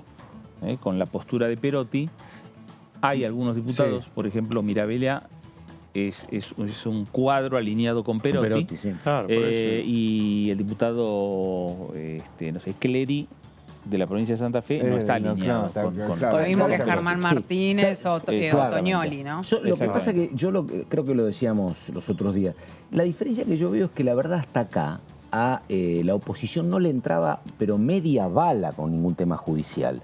El oficialismo no había podido ni con un estilo más dialoguista, ni con Martín Soria, no había podido ampliar la Corte, no pudo reforma judicial, no pudo con el procurador, no pudo con nada. Fueron todos derrotas del oficialismo en materia judicial que decían que era parte de la incomodidad entre la vicepresidenta y el presidente. Y este es el primer tema donde vos ves que hay algún flanco para que el oficialismo se pueda meter, me parece. Esa es la diferencia. Estamos con mucha información respecto a estos temas, respecto a las convocatorias extraordinarias, respecto a los temas que pueden ir en esta futura convocatoria que haga el Poder Ejecutivo Nacional, pero también hablaron los diputados respecto a una posible convocatoria extraordinaria. Vamos a escuchar qué decía la diputada nacional Margarita Stolbizer, que integra el interbloque de Juntos por el Cambio. Justamente la crítica que nosotros hacemos es que el gobierno aparece, y en particular el presidente, más metido en una agenda que está cada vez más divorciada de lo que son los intereses y las preocupaciones de la población.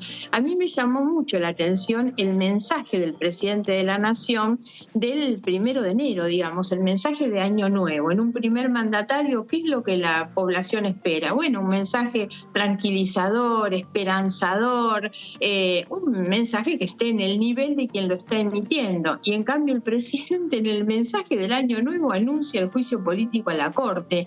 Algo que va a contramano. Yo creo que si hubiera anunciado en ese momento la reforma de la ley de alquileres, la solución a alguno de los problemas, no sé, otro tipo de anuncio, pero hacer eso en medio de el festejo, la celebración, la reflexión a que nos tiene que llevar, es muy complicado. Hoy con este tipo de iniciativas el gobierno se muestra cada vez más alejado de lo que es la agenda social.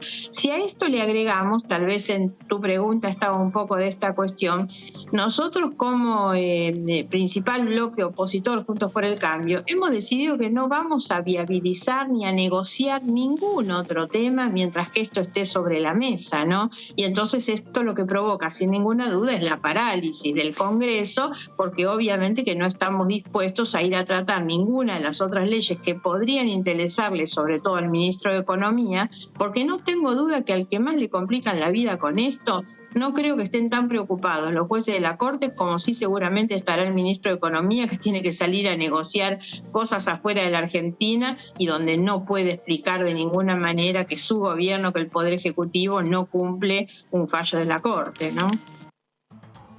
Bueno, ahí están las diferentes voces del Congreso Nacional. Se habla de las sesiones extraordinarias, se habla de los temas, desemboca todo en un solo tema. Desemboca todo en el gran tema que está planteando el presidente, el gran tema que está planteando para el desafío al Congreso, que plantea el Frente de Todos, que es el juicio político a la Corte Suprema de Justicia de la Nación. Repetimos, proyecto que todavía no ingresó, que lo van a firmar diputados nacionales, en su mayoría.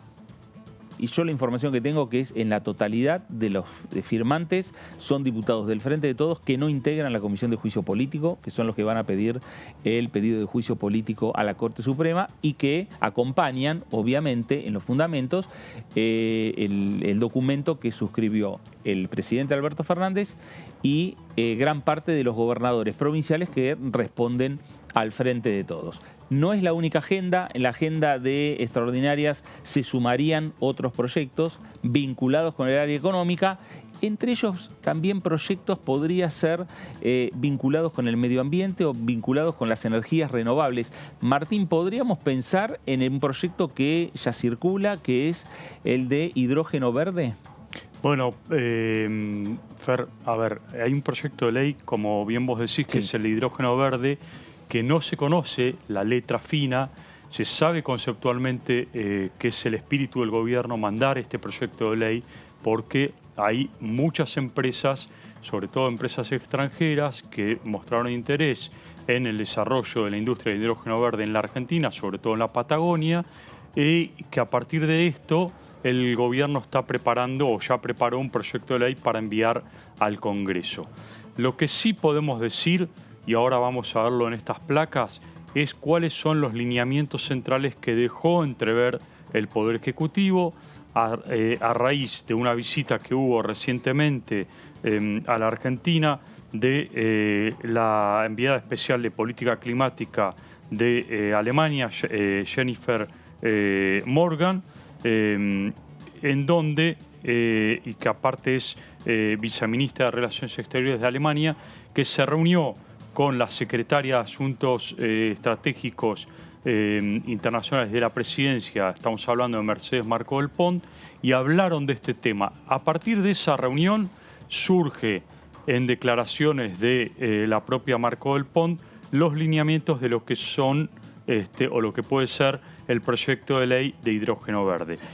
Un dato al margen de lo que vos estás señalando, sí, Martín, y que hablas de la visita de la vicecanciller de Alemania. En los próximos días estaría llegando el canciller alemán. Exactamente. Olaf Scholz viene el 29 de enero a la Argentina con 70 empresarios. Claro. Llega, es una visita oficial, es una suerte de respuesta que da Scholz a las 2 visitas que hizo el año pasado Alberto Fernández a Alemania, y forma parte también de una gira internacional por Sudamérica que está haciendo el canciller de Alemania. Pero 70, es una visita importante. De los 70 empresarios, algunos a lo mejor están vinculados a las energías renovables. Hay varios de ellos que están vinculados con la industria del hidrógeno verde, exactamente. Pero bueno, ahí para destacar en las placas lo que dijo Marcó del Pont y que dio entrever de qué se trataría este proyecto de ley de hidrógeno verde del Gobierno Nacional. La funcionaria planteó que el proyecto para promover el desarrollo de la economía de hidrógeno verde está maduro y en el corto plazo será enviado por el Gobierno al Congreso.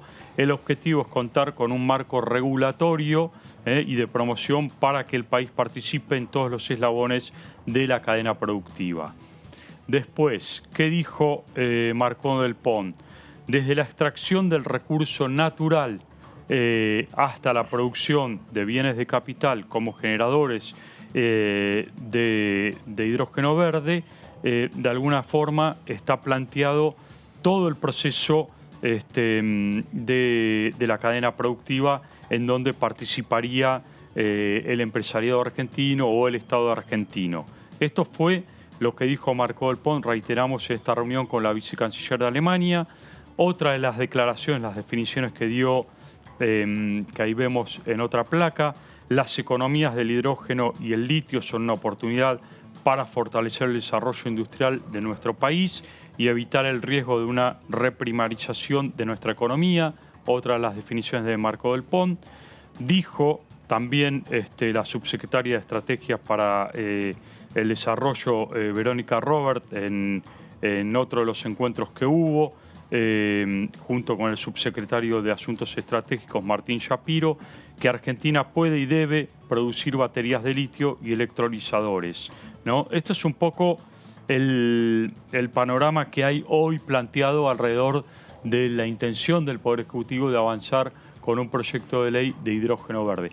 Esto viene también atado, Fer, y lo abro a discusión aquí en la mesa, con el proyecto de ley. ¿Se acuerdan del año pasado que envió el Poder Ejecutivo al Congreso de electromovilidad? Claro, Proyecto de ley que tenía el entonces ministro de Producción, Matías Culfas. Sí.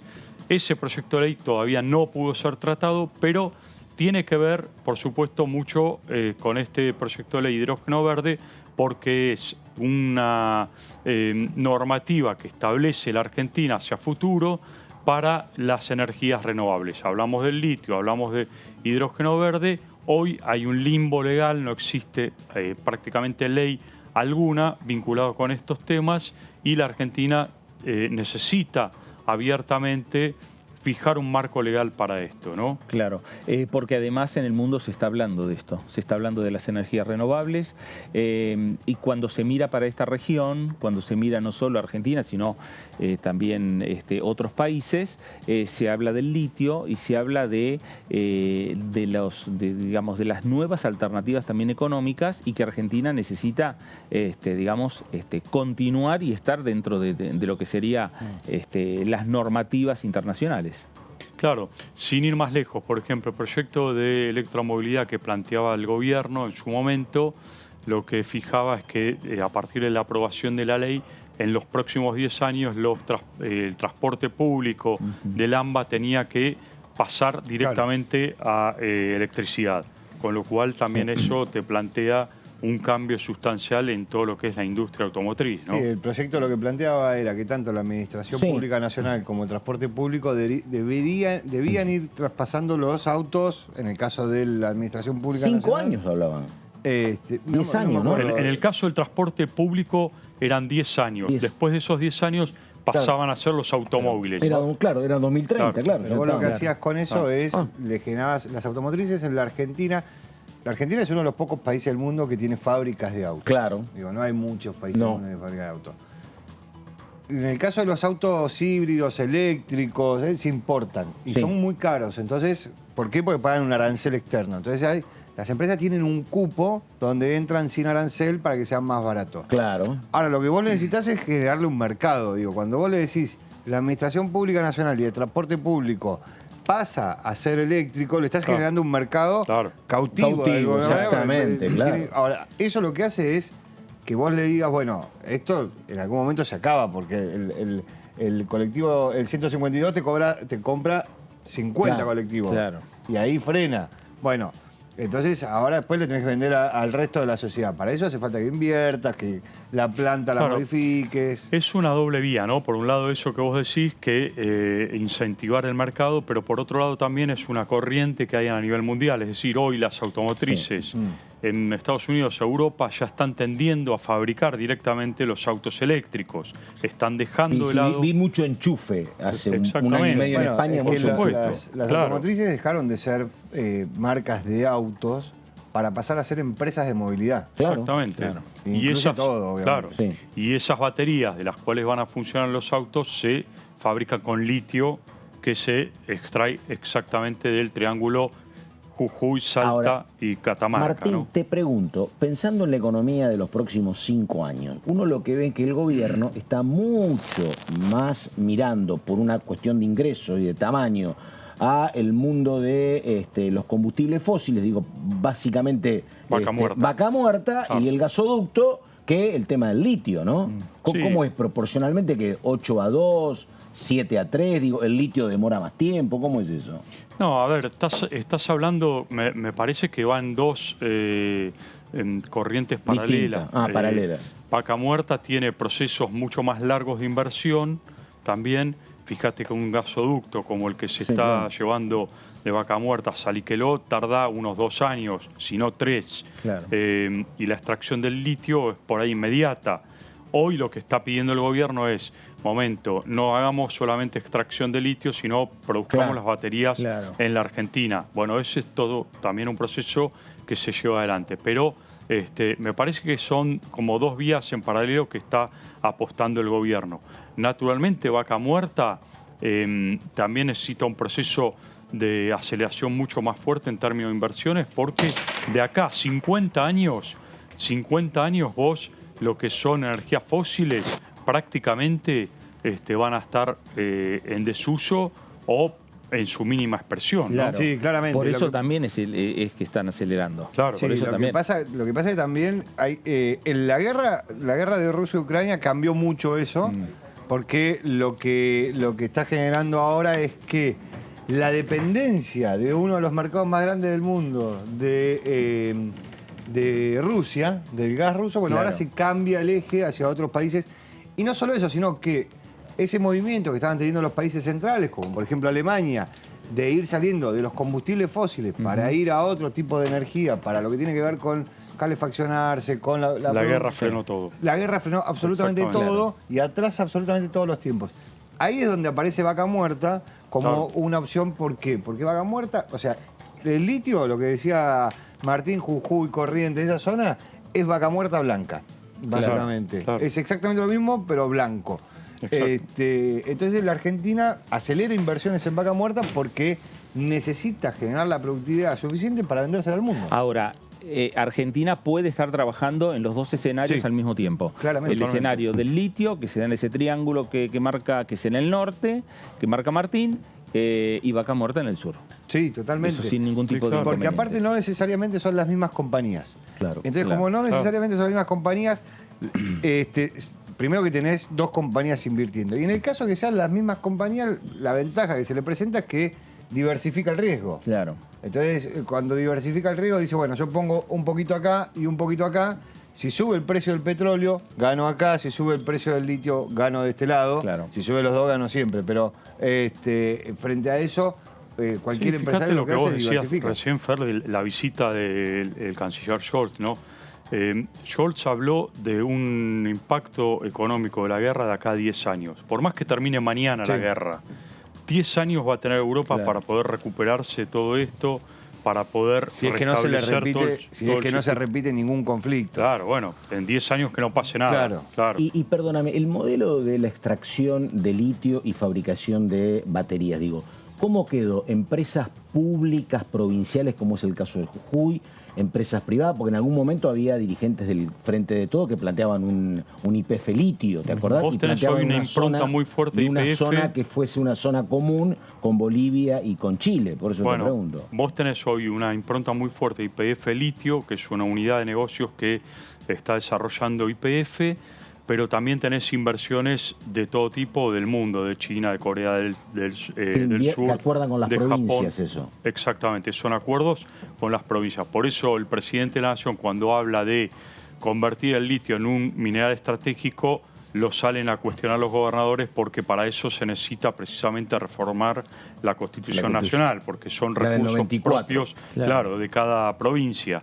Lo que sí es cierto es que hay una inversión cada vez y un interés cada vez mayor de países como Estados Unidos, Australia, Alemania, China, que están hoy invirtiendo en el norte argentino, como lo están haciendo en Chile, como lo están haciendo en Bolivia. Lo que ocurre es que en Chile y en la Argentina tenés modelos de desarrollo público y privado, y en Bolivia está totalmente nacionalizado el litio. Y además me parece que la intención es que el desarrollo a partir de la extracción del litio sea con la fábrica de las baterías. Sí, claro. Aquí en la Argentina.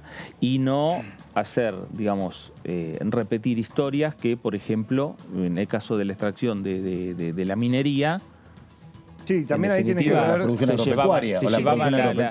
pedazos de... Es poder aplicarle el famoso planteo de valor agregado que viene haciendo exactamente el gobierno. Y todo este tema además está cruzado por otro debate que se dio el año pasado y que no se pudo avanzar en el recinto, que tiene que ver con la ley de humedales. Porque muchos de los gobernadores que se resistieron justamente a apoyar y a que se pueda tratar la ley de humedales son aquellos que están interesados en este negocio del litio. No solamente ellos, porque ahí se juntaron también otros sectores, también del sector del agro y demás. Sí. Pero bueno, justamente ahí había una discusión interna en el gobierno, porque por un lado el ministro de Economía, Sergio Massa, plantea justamente la importancia del desarrollo de todo lo que tiene que ver con este sector y el lugar que puede ocupar la Argentina en el mundo en relación al litio. Y por otro lado, bueno, sectores del oficialismo que dicen es necesario avanzar con una ley de humedales de manera urgente, sobre todo aquellos diputados y diputadas que están referenciados en las organizaciones sociales. Claro. Se consiguió dictamen, sabemos que hay dos dictámenes, uno del oficialismo y otro de Juntos por el Cambio, pero no se llegó a tratar en el recinto. Y otra discusión que tienen también las provincias productoras de litio, por decirlo, es de quién es esa producción. Digo, según... Y lo vemos con las provincias que son productoras ojeras y las provincias que son gasíferas, petroleras. Y sí. Digo, la provincia de Buenos Aires... Sí. No, pero la provincia de Buenos Aires, todo lo que crece en la provincia de Buenos Aires, la provincia no cobra nada de todo, no gana nada de todo lo que crece directamente en la provincia de Buenos Aires. Neuquén, que tiene vaca muerta, cobra regalías por eso. Claro. Y retenciones no cobra la provincia. No, pero cobra directamente regalías. ¿Por qué? Porque todo lo que está en el subsuelo de la provincia es propiedad de la provincia. Claro. Ahora, todo lo que está del suelo para arriba es propiedad del Estado Nacional. Entonces, el litio no está en el subsuelo. Claro. Entonces, esa es otra discusión también que tienen. Claro. Es otra discusión que tienen los gobernadores. Es un recurso natural, pero es una producción. Digo, es están ahí al límite y por eso también es una discusión que tienen los gobernadores cuando dicen, ¿por qué no organicémonos con el tema de las leyes? Porque si no cada provincia va a ser la propia. Exacto. Y van a tener un conflicto mucho mayor a la hora de atraer inversiones. Y sí, pero sí están de acuerdo todos los gobernadores a la hora de decir no es un mineral estratégico como plantea el gobierno nacional y mantengámoslo como un recurso natural propio de las provincias. Bueno, es que pasa a ser un mineral. Si es estratégico, se nacionaliza. Claro, si pasa a ser un mineral estratégico, no es una mina, que no es un subsuelo, no. Está sobre el piso, sobre el suelo, con lo cual. Y está claro, perdóname, que el petróleo y el gas no son estratégicos entonces. No, sí, son estratégicos. Sí, pero que están en poder de las provincias. Sí, claro. Lo que pasa es que las provincias cobran regalías. Está claro dónde está.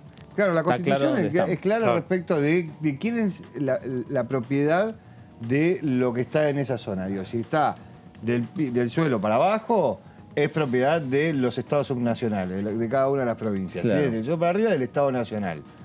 Entonces, frente a eso, lo que dicen es, si lo hacen un mineral, dicen, no, paren porque de ustedes no es nuestra. Y las provincias van a invertir fuerte en ese sector. Bueno, vamos a hacer un paréntesis en esta discusión respecto a los temas de extraordinarias, los proyectos que tienen que ver con energías renovables y demás. Vamos a irnos a nuestro móvil porque nos vamos a ir ya a dialogar con Lourdes López, que está en Pasos Perdidos. Ahora sí, en Pasos Perdidos, con un tema particular, especial, que se da durante todo el año, incluso este mes de feria, este mes de enero. Lourdes, buenas tardes. ¿Cómo estás, Fer? Bueno, saludarlo por supuesto a Pato, Gaby, también allí a Martín y a David, bueno, a todo el equipo en piso y por supuesto a la audiencia que nos sigue a través de Diputados Televisión. Así es, estamos acá en el Salón de los Pasos Perdidos, un salón que es habitual por, ser la parte contigua a lo que es el recinto y también a lo que habitualmente se vive en las sesiones, pero también por recibir a los visitantes que normalmente visitan esta casa, valga la redundancia, esta casa parlamentaria, esta casa de las leyes, donde, bueno, se conoce y se vive un poco más la historia que hay entre estas paredes, tanto tiempo, tantos años, tantos personajes y tantas personas que han vivido y que han transcurrido por estos pasillos. Es por eso que las visitas guiadas es algo que ofrece el Congreso de la Nación Argentina para que todos, todas y todes puedan tener acceso al mismo, para que puedan conocer de qué se trata, cómo se crean las leyes, cómo se trabaja en el interior y por supuesto cuál es la tarea, cuál es el verdadero rol de los legisladores y legisladoras. Pero para esto también se ha creado en este caso desde la Comisión de Cultura, desde la Dirección de Cultura de la Honorable Cámara de Diputados, se ha creado lo que es el Congreso desde la casa, ya que por ahí estamos algunos en vacaciones, otros no tenemos la disponibilidad horaria para visitar el Congreso como se puede hacer habitualmente durante el año, pero sí se puede hacer a través de la plataforma audiovisual que recibe el nombre El Congreso desde la Casa. En el Congreso desde la Casa tenemos la oportunidad de conocer la Casa de las Leyes, pero a través de diferentes videos. Es toda una interacción que se hace de manera audiovisual, es un recorrido por diferentes espacios en los que inclusive desde AFIL también para aquellas personas sordas también puedan tener una visita guiada con uno de los trabajadores de esta dirección también de discapacidad y que puedan brindar un servicio como normalmente lo pueden hacer durante el año. Entonces también no solo que se puede hacer en vacaciones, sino que también es súper inclusivo, se puede conocer la fachada, los salones, los diferentes espacios, el Salón de Honor, Salón Azul, Salón Blanco, todo lo que es la parte del Senado, por supuesto el recinto de la Cámara de Diputados de la Nación, todo lo que es la parte del hemiciclo, donde además hay una propuesta y una oferta de fotos representativas a las diferentes conquistas y luchas de los feminismos en las marchas que se han dado, por supuesto, allá desde 1984 en adelante aproximadamente. Se han ido dando diferentes conquistas, leyes, momentos claves que están en 13 imágenes del hemiciclo. Una de ellas muy importante que habíamos repasado el otro día y que tuvo fecha especial el 30 de diciembre, por ejemplo, la de la interrupción voluntaria del embarazo. Pero estas visitas que normalmente se hacen durante el año, hoy se pueden hacer de manera virtual y eso por supuesto es algo que la gente lo tiene que saber a través de www.hcdn.gov.ar.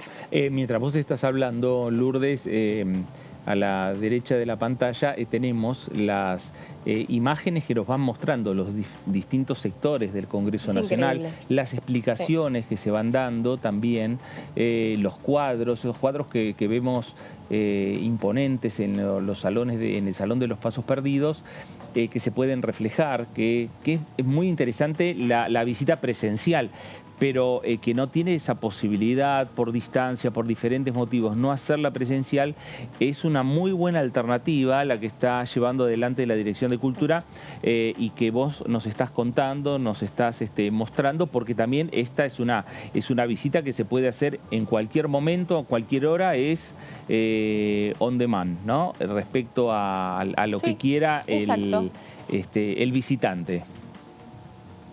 Está al simple alcance de la mano. Todos aquellos que tengan un dispositivo móvil, una tablet, una computadora, un celular, lo pueden hacer, lo pueden ver.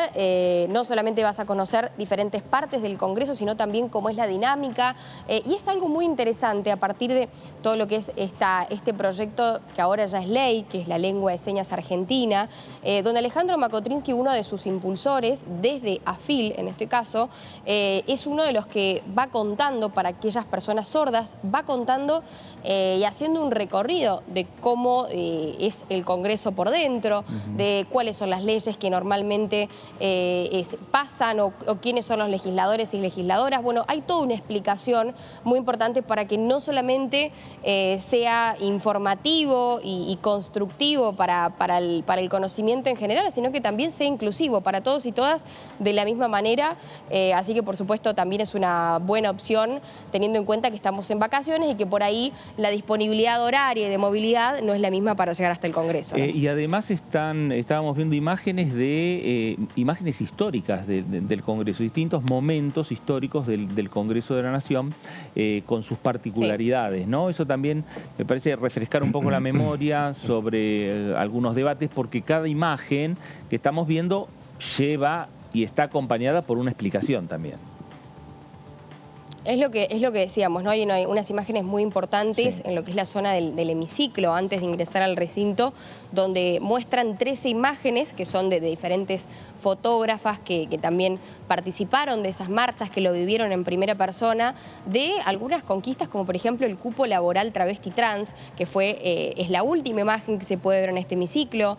Por ejemplo, también el Día Internacional de las Mujeres, de la lucha contra la discriminación de las mujeres, bueno, lo que fue la ley de interrupción voluntaria del embarazo, la ley de matrimonio igualitario. Son muchas leyes, muchos proyectos, mucho tiempo, muchos años de trabajo intenso, no solamente por parte de legisladores y legisladoras, sino de todo el colectivo, de toda la sociedad misma, que están acá volcados y que la gente, los visitantes, los turistas, realmente quedan admirados, no solo cuando vienen al Congreso, sino cuando pueden entrar a la página hcdn.com.ar, .gov.ar, y de esa forma también verlo, y ni hablar si es una persona sorda o es una persona ciega, que en este caso no tienen la posibilidad de venir a estar hasta acá al Congreso, justamente sobre Avenida Rivadavia, y que lo pueden hacer a través de un dispositivo móvil, facilitando mucho más toda la visita en sí, ¿no? Hacerlo de manera digital.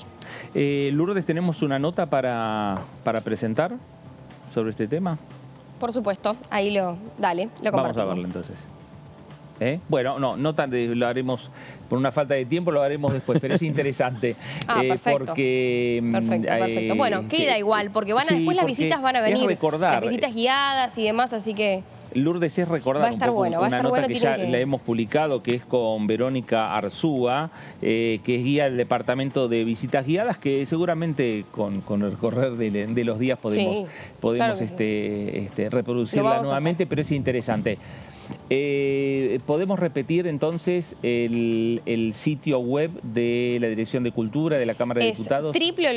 Sí, por supuesto, es www.hcdn.gov.ar/cultura, y ahí ya inmediatamente, o cultura HCDN, así es, Honorable Cámara de Diputados de la Nación, y ahí van a poder ingresar y ver todo lo que es, no solamente conocer la fachada del Congreso, cómo es estructuralmente, exactamente, quiénes lo integran, algunos proyectos, bueno, también la visita guiada para personas sordas adaptada por Alejandro Makotrinsky, entre otras de tantas imágenes y tanto material audiovisual disponible que hay, así que no se lo pueden perder realmente. Lourdes, gracias. Un placer.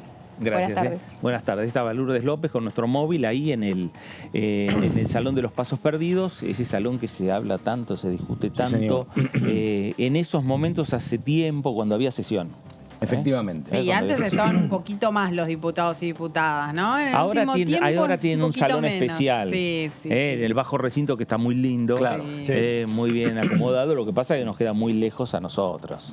Es ese problema, ¿no? Me parece. Sí, sí. Pero, bueno, mañana o pasado vamos a estar compartiendo esta nota que tiene que ver con las visitas guiadas, que es sumamente interesante, hoy obviamente por falta de tiempo, pero en esta semana, mientras esperamos la llegada de el decreto que convoque a sesiones extraordinarias. Gaby, gracias. Pato, gracias. Señora, hasta cualquier momento. Buenas Martín, tardes. David, gracias. Hasta luego. A usted también, gracias por estar ahí. Quédese en sintonía, quédese en Diputados Televisión para tener, como siempre, la mejor información parlamentaria de lo que ocurre aquí en el Congreso Nacional. Gracias, esta fue la segunda edición. Nos reencontramos.